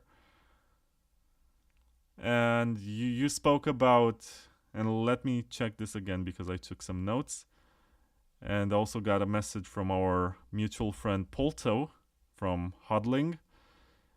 And he said that he's mind blown by the concept of transactions with no signatures. And right. I came to this because basically I wanted to say that while Monero is so popular and is presented as this fail-proof privacy system, there is no actual other network, except for I think Xano, that actually uses the code base of Monero, which is CryptoNode. Like, it's considered to be very hacky and kind of obsolete in cryptography. It's not the best way to get there. It's just something that was put together by a bunch of enthusiasts to reach a goal. And the meme of Monero is more powerful than the privacy. Like, would you agree with that? You're a cryptographer. Absolutely. I'm just a podcaster. The strength of a cryptocurrency stands or falls with the ideology of its adherents, of its users. It's like, have you given us a kingdom or a republic? And Benjamin Franklin's answer was, a republic, man, if you can keep it. And if I had to retell that story of the American founding in modern times, I would say Satoshi is addressed by a woman on the street, and she says, "Have you given us freedom money?" And Satoshi answers, "Yes, ma'am, if you can keep it." And that caveat, that duty is active. I mean, we have to practice this duty. If you do not exercise the right to free money, free not as in gratis, but as in free from oppression and free from restrictions, if you do not exercise that right, you will lose it. And so you need to understand what it means. And I have to say, the Monero community, I disagree with the tail emissions, but besides that disagreement, I think they basically got the game right. And so I feel more at home at MoneroCon than I do at your average Bitcoin conference, where, like you say, the topic of conversation is Bitcoin going to cross 150K this year? And Michael Saylor said this stupid thing the other day. Yeah, okay. Are you a triple maxi? Am I a triple maxi? I'm not sure what that means. Exactly. Like, first of all, you only hold Bitcoin, and that makes you a maxi. You're a double maxi if you hold Bitcoin. And you're a triple maxi if you take on debt from banks or whatever. You take money from your family to buy Bitcoin, and all the time you accumulate Bitcoin by taking debt against your Bitcoin. And that's what makes you a triple maxi. Yeah, I guess 4 years ago, I did make a leveraged trade long on Bitcoin. And that turned out to go not so well. And since then, I've made no leveraged trades and took on no debt. And so no, I do own Bitcoin. I believe in Bitcoin. I actually, I do not own Monero, even though I Nobody think, owns any by and large, Monero, just for the record. why not? Nobody Well, owns any Monero. It doesn't exist. It's and like a mind game, you know? maybe that's exactly what they want you to think. Um, yeah. So I guess I like Monero people more than I like Bitcoin people, or typical Monero people more than I like typical Bitcoin people. And yet I still end up holding a lot more Bitcoin than Monero. And I think it has to do with the finiteness of the Bitcoin money supply and the tail emissions that Monero has. Well, of course, you're gonna get That some guy tail who's emission, gonna tell you though, that the tail emission is not such a big deal and it's just a small amount that gets added and is predictable over time. And they will say, well, it also guarantees the security of the network, unlike Bitcoin, which has this long-term bet that basically at one point the mining will get paid by transaction fees, which is something that we haven't really seen 16 years after the network launched. So that I think there's And even a it's paper worse in than that, Bitcoin by right? Peter Because Todd. in order for the transaction fees to be a viable avenue for rewarding the miners to secure the network, in order for those transaction fees to be enough, you need Bitcoin to not scale.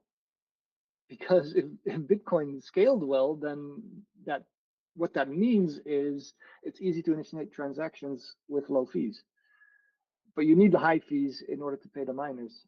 So yeah, I'm familiar with the argument, and I guess we have to see where things go when we get there. Um, I yeah, and I'm not sure it's worth sacrificing the finiteness of the money supply. That said, Monero's money supply, while not finite, is still predictable, and that's a hell of a lot better than the fiat system that we have now. It's just I'm not taking a dump on Monero.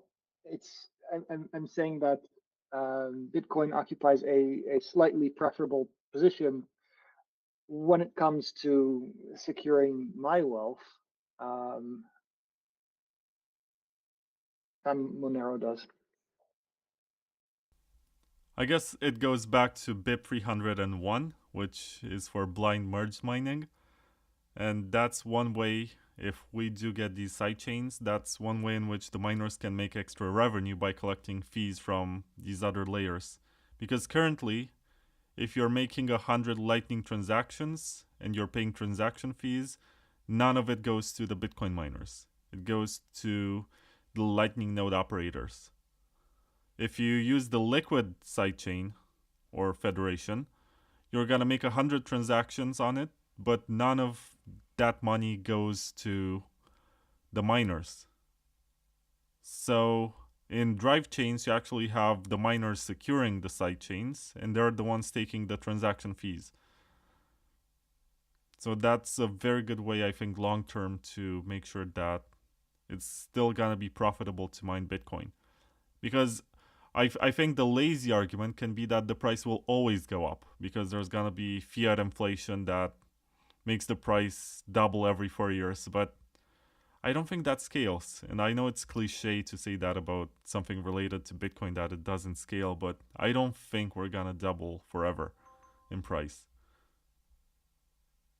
I'm not sure I agree with the proposition that the Lightning Relay node who takes fees, what is it, that the fees go to the Lightning nodes and not to the miners.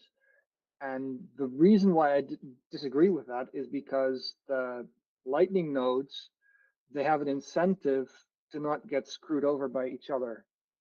And therefore, they have an incentive for their transactions to make it into the next block.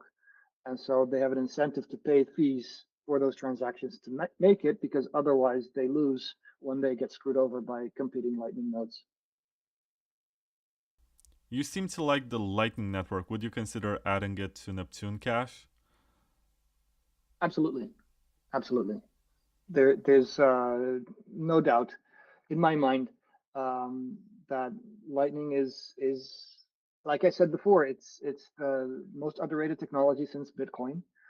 And in order for it to come to fruition, we need to change one asset against another asset on the Lightning network, and that's what is missing right now, because you can only send Lightning Bitcoin somewhere, and you have to trade it against some physical good, or I guess in rare cases there are services that you can unlock.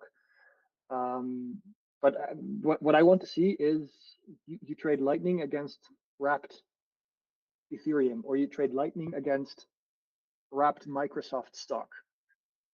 Um, that's the world I want to see. Yeah, and I remember when Lightning got launched in 2017, part of the value proposition was that you can have atomic swaps. And most of the development on a live testnet was done on Litecoin. So a lot of the wallets like Phoenix and I think also Jack Mallers' wallet was tested on Litecoin. And they were talking about atomic swaps, which basically are ways of building bridges between. So, using the Lightning Network as a bridge between blockchains so that you can instantly swap between assets without a third party or without any exchange in the middle. And that could be like the killer use case and could remove a lot of these intermediaries, which honestly are parasites in this industry. Like, I don't want to shit on Binance right now, but if you look at the volumes that they're processing, and the amount of users, and it's dangerously high.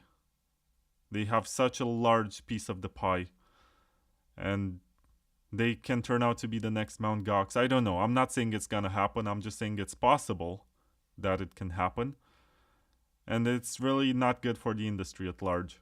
And it's not just Binance; it's a bunch of small exchanges. I think to their credit, they're actually trying to push some decentralized alternatives because they're aware that regulators are gonna make it difficult for them to make money. But with atomic swaps, we can actually bypass all of these third parties, all of these middlemen. And it's a shame that Litecoin did not maintain their Lightning Network implementation. And as far as I know, the only altcoin out there that is actively maintaining Lightning Network is Decred. And they were actually able to do some stuff to make it more stable. It would be nice to also see I Neptune was not Cash. aware of that. Yeah. So building out a Lightning network on top of Neptune is not the first concern in our priority book, but it's there. We understand that what is it? The blocks still come in once every 10 minutes. And so from time to time, you have to wait 20 minutes for your transaction to be confirmed. And that's if it gets into the next block, which isn't a given either. And so if you want an on-chain transaction, then it takes a while. And so people often ask, how does this scale? And the answer is, well, Lightning really does work. It comes with trade-offs, but you can process transactions without being limited by the block space. You can have transactions do not compete against each other for scarce blockchain space, and so they can take place simultaneously. And so there is no limit, no physical limit to the number of transactions that can take place at any one span of time. Yeah, and so I definitely want to build a Lightning network on top of Neptune Cash. Just probably not going to happen this year. Well, the year is almost over, so maybe over the next 12 months. Who knows? Who knows? There are other things that I would prioritize, like faster proving.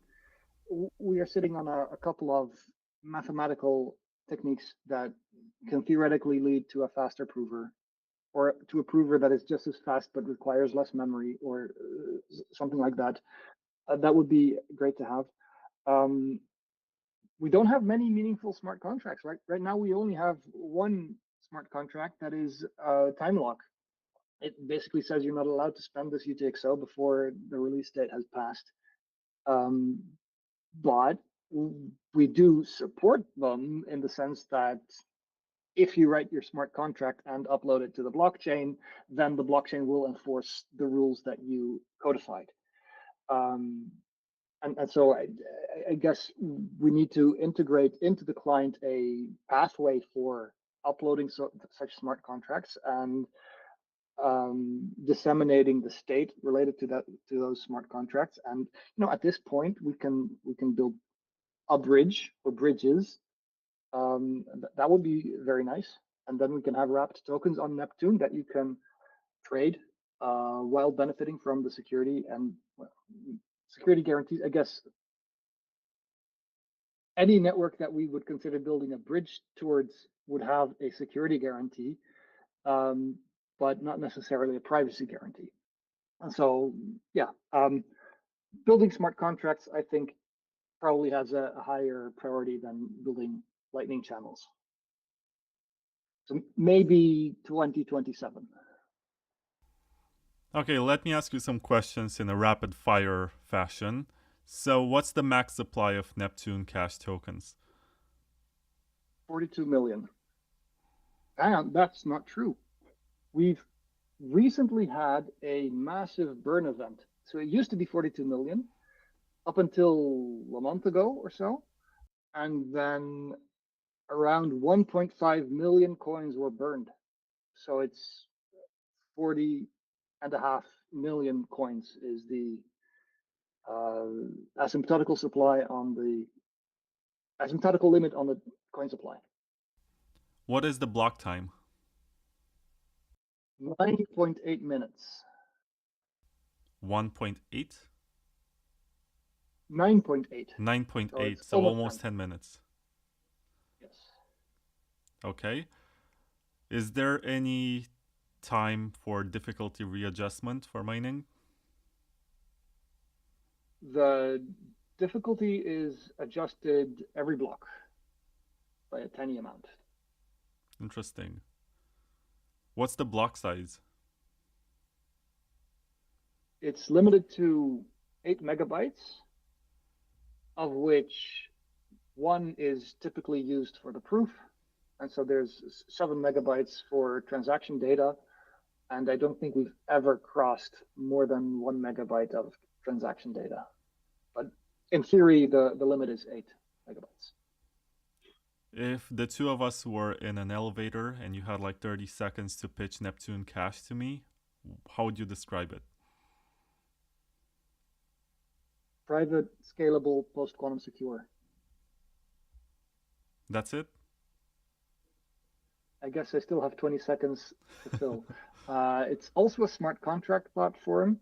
And if you make a thought experiment about what money looks like 200 years from now, then you're probably going to think of something with these features, and it has been around for 200 years already. And so if you want to build money for the next 100 generations, now's the time to build it, and this is the technology to build it with. If given the opportunity to move Neptune Cash to a sidechain, Drivechain, or ZK Rollup on Bitcoin, would you do it? I don't think we want to give up the native Neptune coin token because it's what incentivizes miners to produce proofs. So that would be, what is it?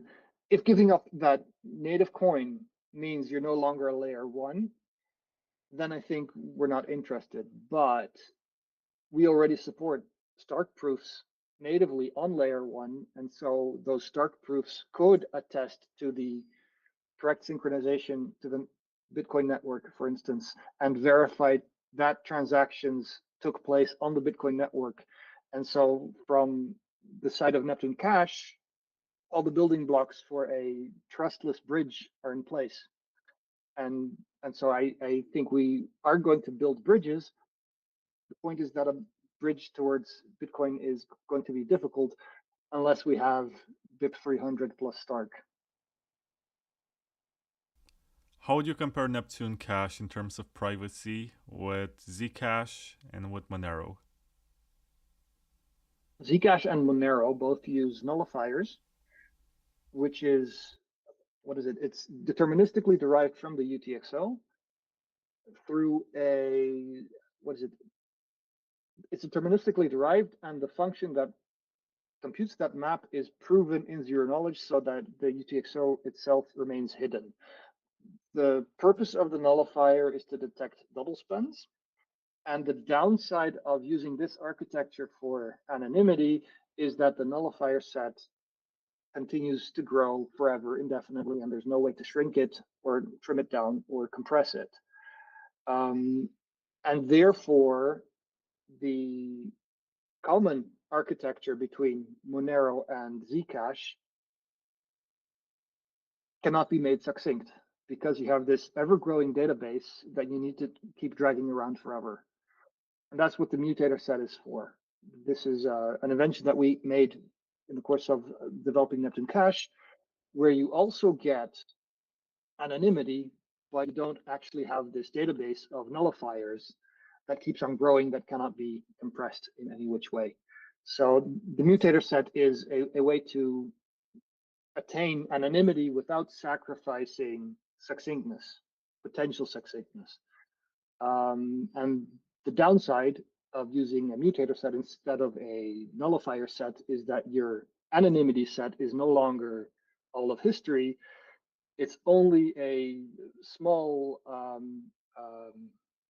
relatively small selection of UTXOs that were generated at roughly the same time. So you do get a weak fingerprint on the time that a UTXO was generated, but it's not a perfect fingerprint. So you can think of it as a ring signature between yourself and 30 other UTXOs that were generated at roughly the same time.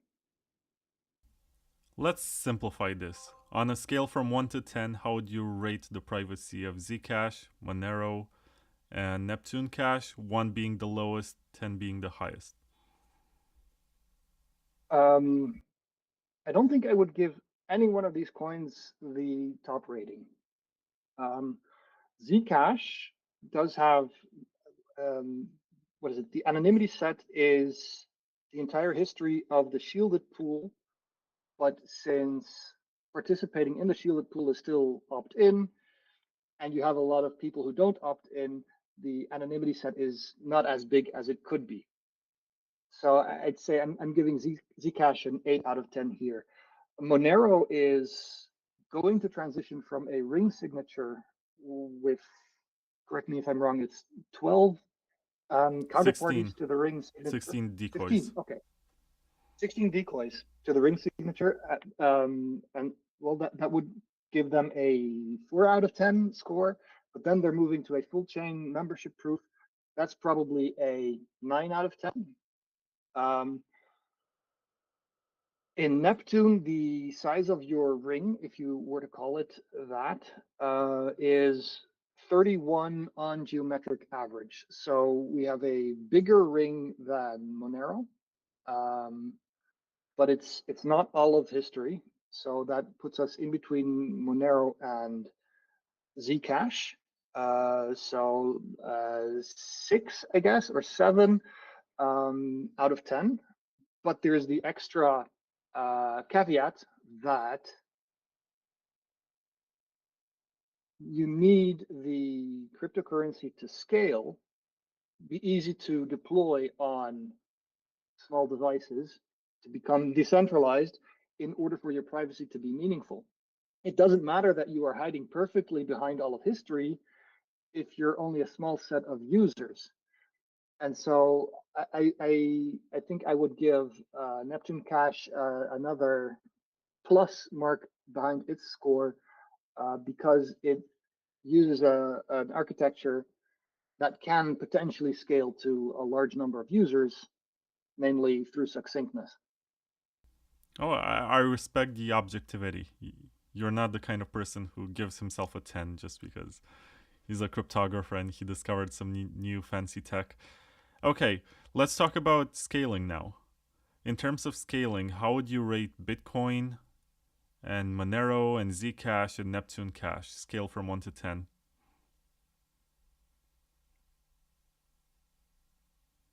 Bitcoin scales better than Monero and Zcash do, precisely because of this nullifier set problem.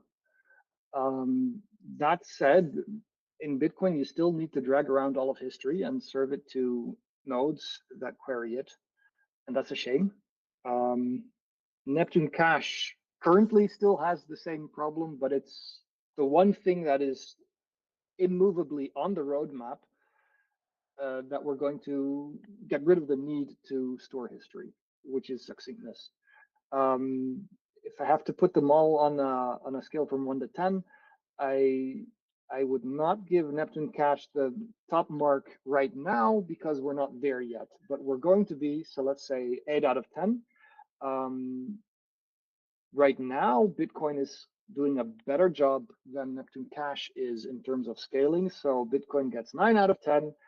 Zcash and Monero, they need to drag around their nullifiers, and so they don't scale well. And I don't see a pathway forwards for them without drastically revisiting their architecture. So they're getting a 6 out of 10. Still a passing mark because I like both architectures, but it's all about the comparison. Yeah, I know it's not like a fair benchmark because in some cases it's comparing apples to oranges, but it's still useful to understand because these are the shared goals of every internet money system: to scale, to be private, which makes it censorship resistant, and also quantum resistant and also programmable. But these are not qualities that apply to all of them. So I try to find like the common denominator for all of them and see if I can use your knowledge as a cryptographer to get some more or less objective analysis on it. Then I very much respect the fact that you could be objective about it and not say, well, this thing that I'm working on is a perfect 10. You're not a marketer. No, no, I'm not. That's true. If I were, I would say I am being objective, or rather, I would say the score is 10 and I am being objective. But yeah, so be it.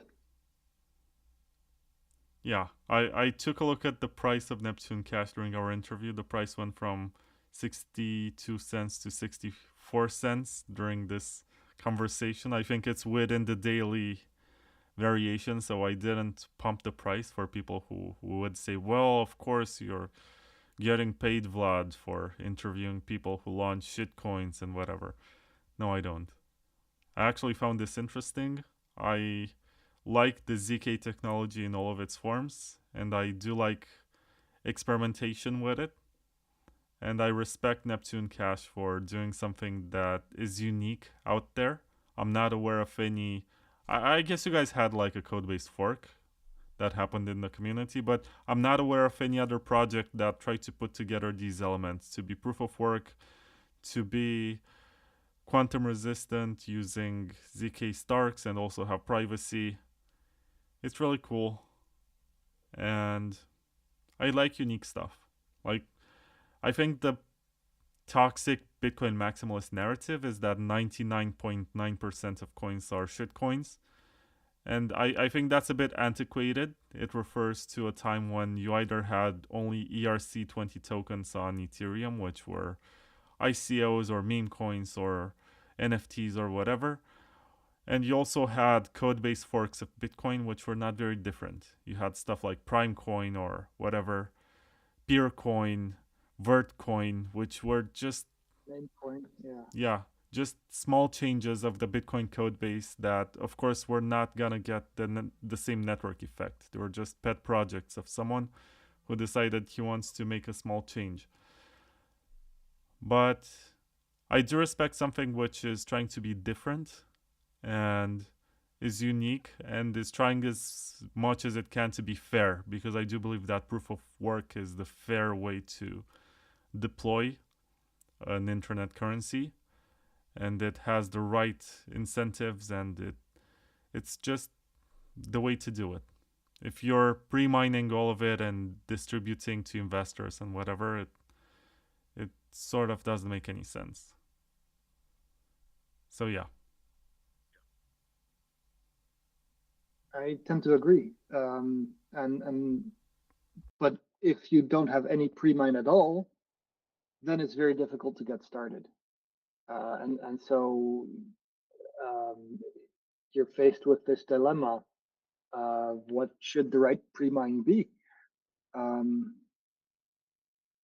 You don't want to taint the project by having this singular event where some people have special access to a non-market price. You want to offer everybody the same price on equal footing as quickly as possible, which means a market price, but you want to get there. And with a project that takes 3-4 years to build, you need to pay salaries for developers for 3 to 4 years. And so I would argue that you need to have a pre-mine or something to promise investors in order to build it. We can discuss which size of pre-mine is right, but if you're going to restrict your attention only to coins that have 0 pre-mine, then you're going to lose a lot of potential, and you won't be able to build fantastic technologies. Well, maybe a few months ago I would disagree with this, but when you look at the market, you realize that Ethereum had a huge pre-mine, 72 million coins. It was 60 for the ICO participants and 12 million for the founders.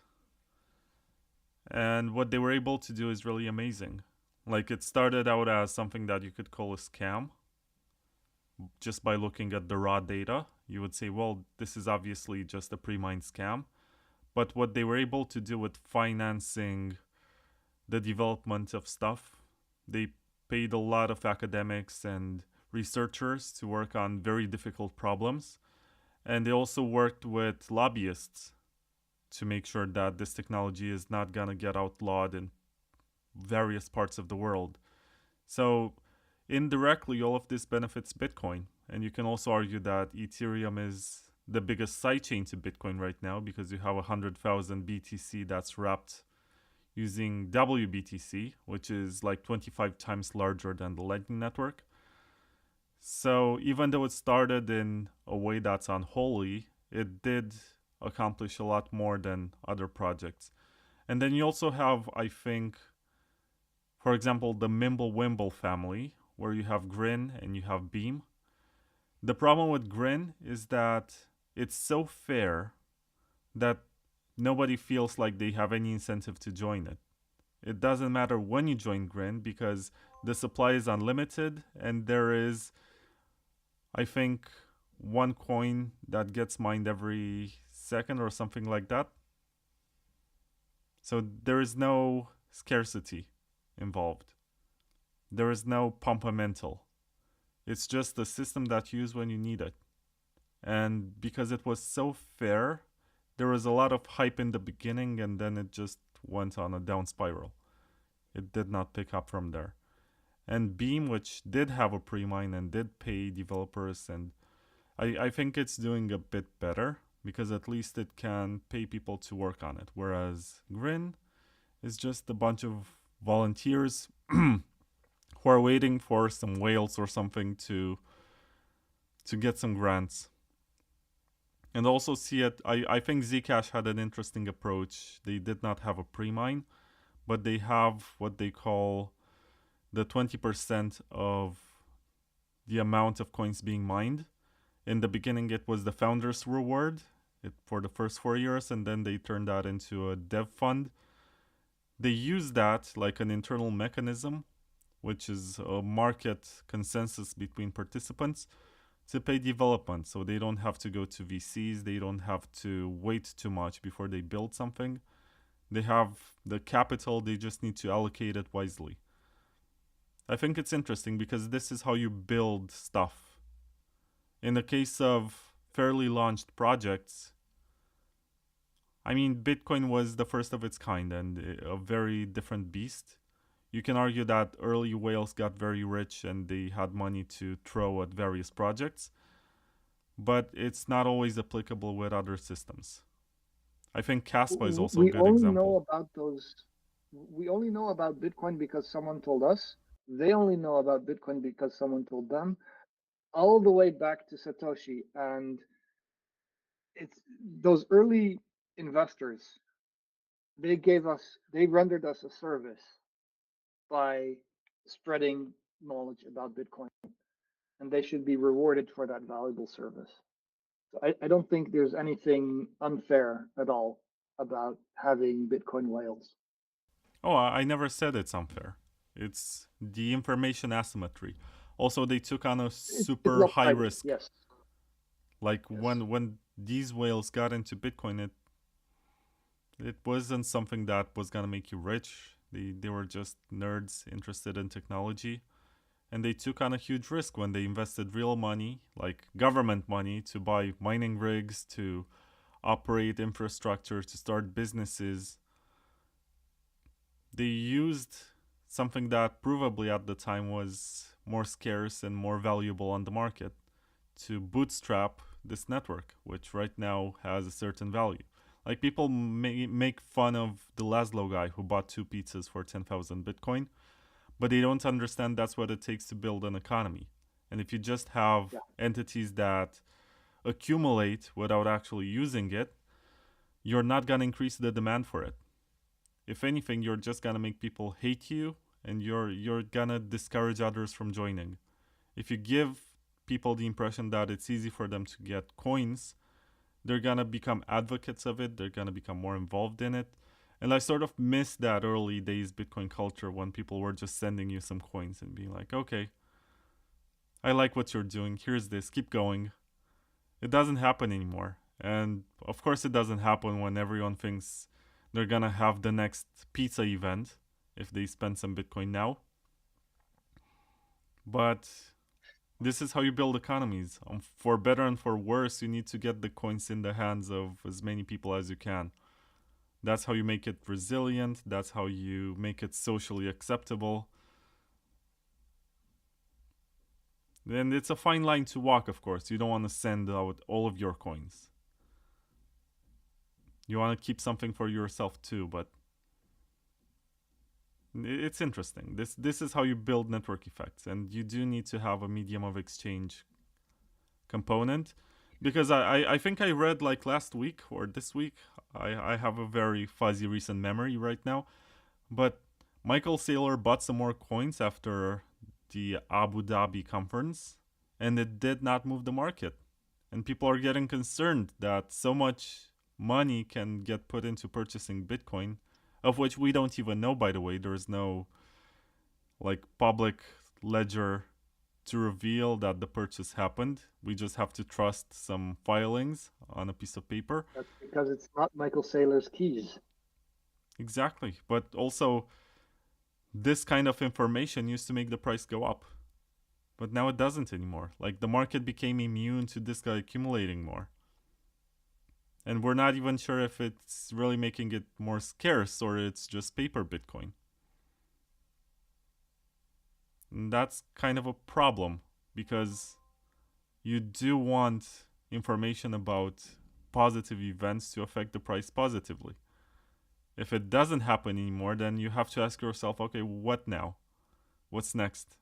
What's bullish anymore? This guy buying is not bullish anymore. Trump saying something nice is not bullish anymore. So where do we go from here? What's the next big event that will get people to say, "Oh, this is great. I got to buy more." I don't even think that this bull market was driven by retail.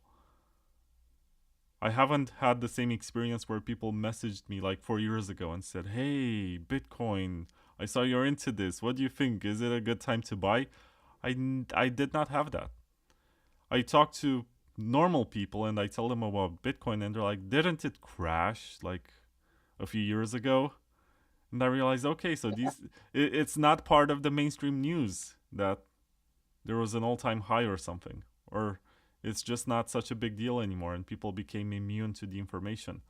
And I think this is a natural part of price discovery. There's a large wave of enthusiasm. They're like, "Oh, what's that?" And once it becomes part of the mainstream culture, they don't care too much. It's just, oh, that Bitcoin. I didn't care about it then because I thought it's too late to buy. I don't care about it now because I think it's too late to buy. Who cares? I'm just gonna play the lottery every week or gamble or bet on football matches, and that's my exposure to risk. That's my frill. There are a lot of people like this, but what can you do? What's really important is to make sure that positive information has positive effect on the markets, which doesn't seem to happen. Negative news still affect the price, but positive news, I don't see too much of it. We're waiting for the fucking chairman of the SEC to give us good news. What am I even doing with my life, man? I should put on a suit and a tie at this point. Yeah, I don't really like following the price of anything day by day. I much prefer, the circular economy that the Monero crowd is so proud of, and with good reason, right? They don't really care about the exchange rate. They just care about who else in my community can I trade Monero with against whatever services they can provide or goods they can deliver. I think that approach is so much healthier. And yet, I'm a bit of a hypocrite, aren't I? Because, like I said, I don't hold Monero, I hold Bitcoin. So I guess as a result of this conversation, I should change that a little bit, so that I don't have to be a complete hypocrite. Okay. Or better yet, we build our circular economy for Neptune Cash, or integrate Neptune Cash into the circular economy. Something that I do want to ask you is, what do you think it would take for Bitcoin to become like Neptune Cash? Or do you think it's possible? Like, how many soft forks or hard forks away is Bitcoin from becoming something close to this? Oh, what? No, in principle, it's only one soft fork, because one soft fork can be very big, and anything that you can do through a hard fork, you can also do through a soft fork. So, in principle, it's only one soft fork, but it would be a very, very, very, very big one, because you need to replace. You need to change what it means to. You need to change the data structure for transactions, because all of a sudden a transaction doesn't take UTXOs as inputs, but commitments to UTXOs. And likewise, it doesn't produce UTXOs as outputs, but commitments to UTXOs. And then it's not verifying signatures anymore, it's verifying proofs. And so you would need to build that in as well. And then you need a mutator set, or a nullifier set, or something to track, or something to catch double spending attempts. And then you only have the privacy aspect. If you make sure that all the cryptography that you introduce here is post-quantum, then you can get the post-quantum aspect. And well, I guess if you use the mutator set and not nullifier sets, then you're not making. I'm lost again. Oy, oy, oy, oy.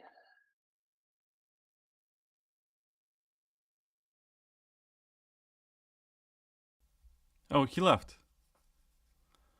He said he's lost again and he dropped out of the call. I'm gonna have to thank you guys, because I think more than 900 of you tuned in for this interview on live stream. On Spotify, I'm sure that the number is gonna get doubled or tripled or something. But I'm really happy to see that there is interest for this. And I did not spend too much time advertising it, but it turned out to be great. So thank you for all the messages and the comments. And Yoshi says that the conversation was still going for him. He suddenly left, and I think he's coming back. We ran a bit over time. I think we were supposed to end like an hour ago according to the schedule, but he found the time for this, and I'm very grateful to Ellen for it. If you haven't already and you're here, don't forget to subscribe to the Bitcoin Takeover podcast and check out new episodes and also old ones. There are some very excellent recordings out there that you can find. And I'm not gonna tell you which, because I don't know what you like.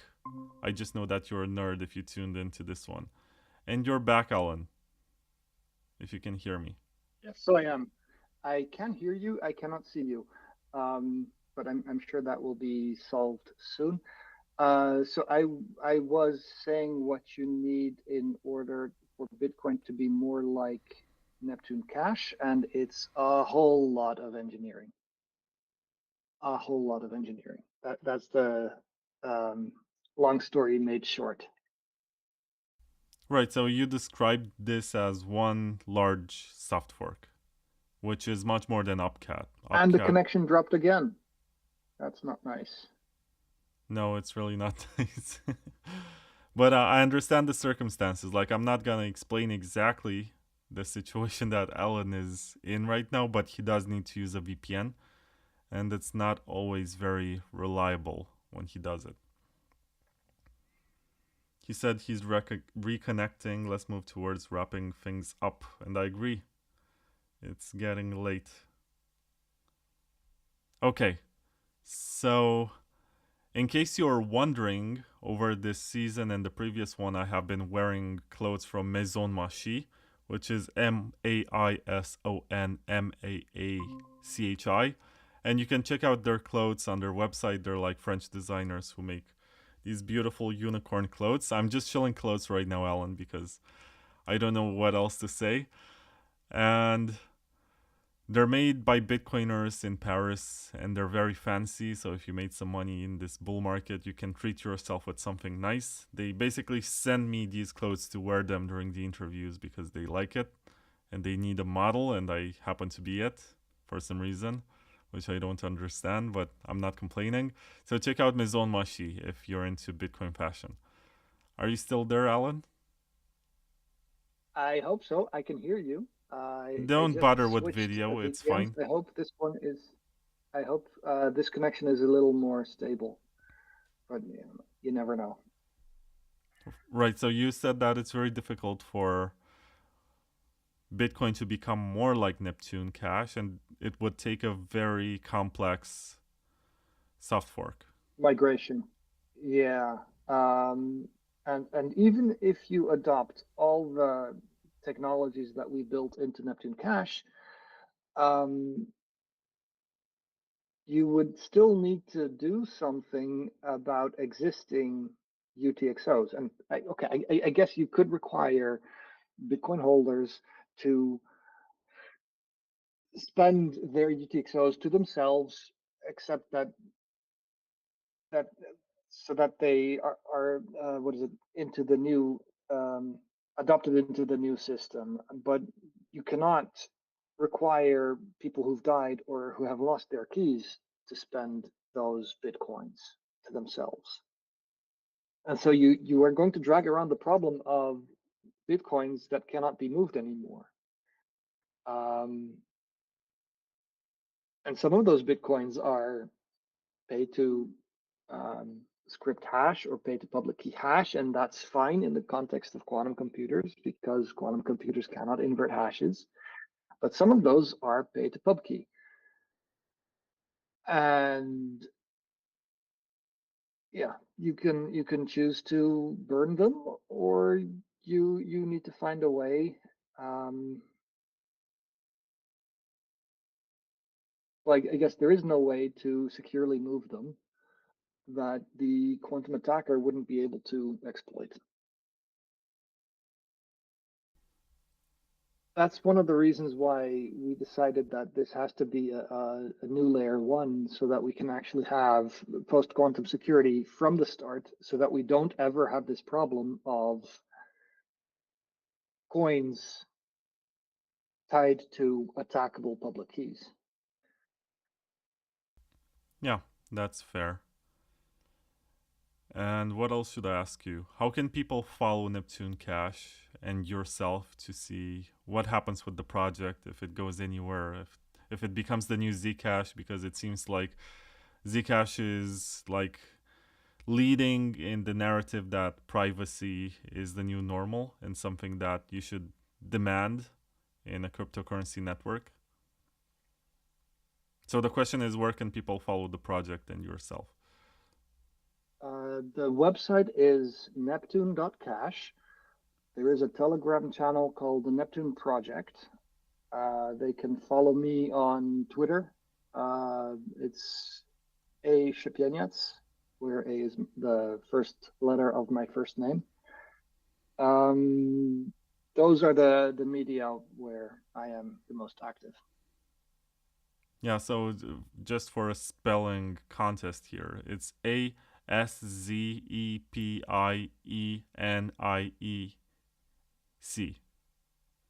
which Correct. is Very well done. Szepieniec. That's how you pronounce it. It's like Czepieniec. I messed up there one time, but it's fine. You can find it also in the description of this recording. You can look him up. You can find out more. You can try to mine if you have the right kind of computer. And I think that's the best way to participate in a proof of work network. Before you buy anything, just try to mine it or try to run a node, see how it works. It's open source software. Anything else that we didn't touch upon and you want to mention towards the end? I can't think of anything right now.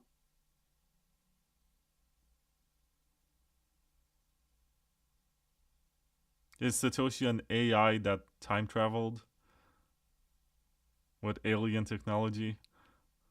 No, I do see the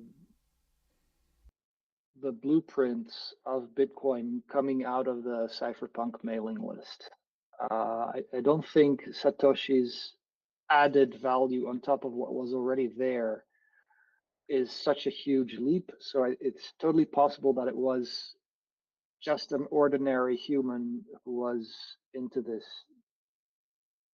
cypherpunk money thought experiment. So yeah, I don't think it was. It could have been a group of people, but I certainly don't think it was any state agency. And forget about AI or aliens or future time travelers. My money is on just a anonymous cypherpunk who probably passed away because I don't think they imagined the impact it would have. And if they had been around, I think they would have spent some of their coins. So I think they're dead. So it's not Craig Wright. Anyway, thank you very much. Let's not get sued for this episode. I don't want to go to court. I have better stuff to do. And indeed, once again, thank you. It's almost 1,000 people that watched the live stream. 880 on Twitter and like 100 on YouTube. Thank you very much, guys. And thank you. It will be more once I upload this to Spotify and all the other platforms. And the Americans wake up because we did this very early in the morning for the US. And yeah, Alan, thank you for the article that you wrote for the Privacy Magazine. Thank you for doing actual work outside of just complaining about the state of or the lack of privacy. And what else? Good luck with Neptune Cash. I'll keep an eye on it.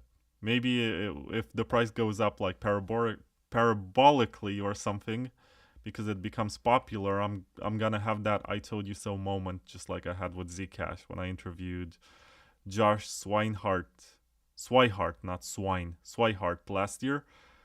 The price was like $30. It was boring. It seemed like a dead project.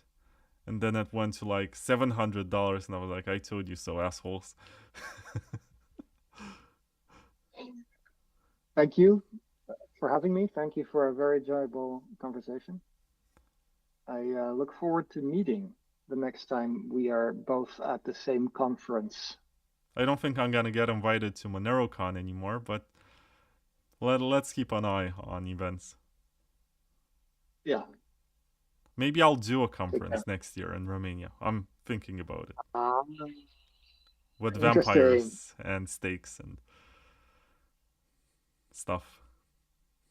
Yeah, sign me up for that. Okay, sir. I'll give you a speaker spot. Hypothetically, like, you know. I'll talk to you later. Sure. Take care. And thanks to the sponsors, Bitcoin.com News, Layer 2 Labs, NoOnes.com, Unstoppable Wallet, and Sideshift.ai. Goodbye.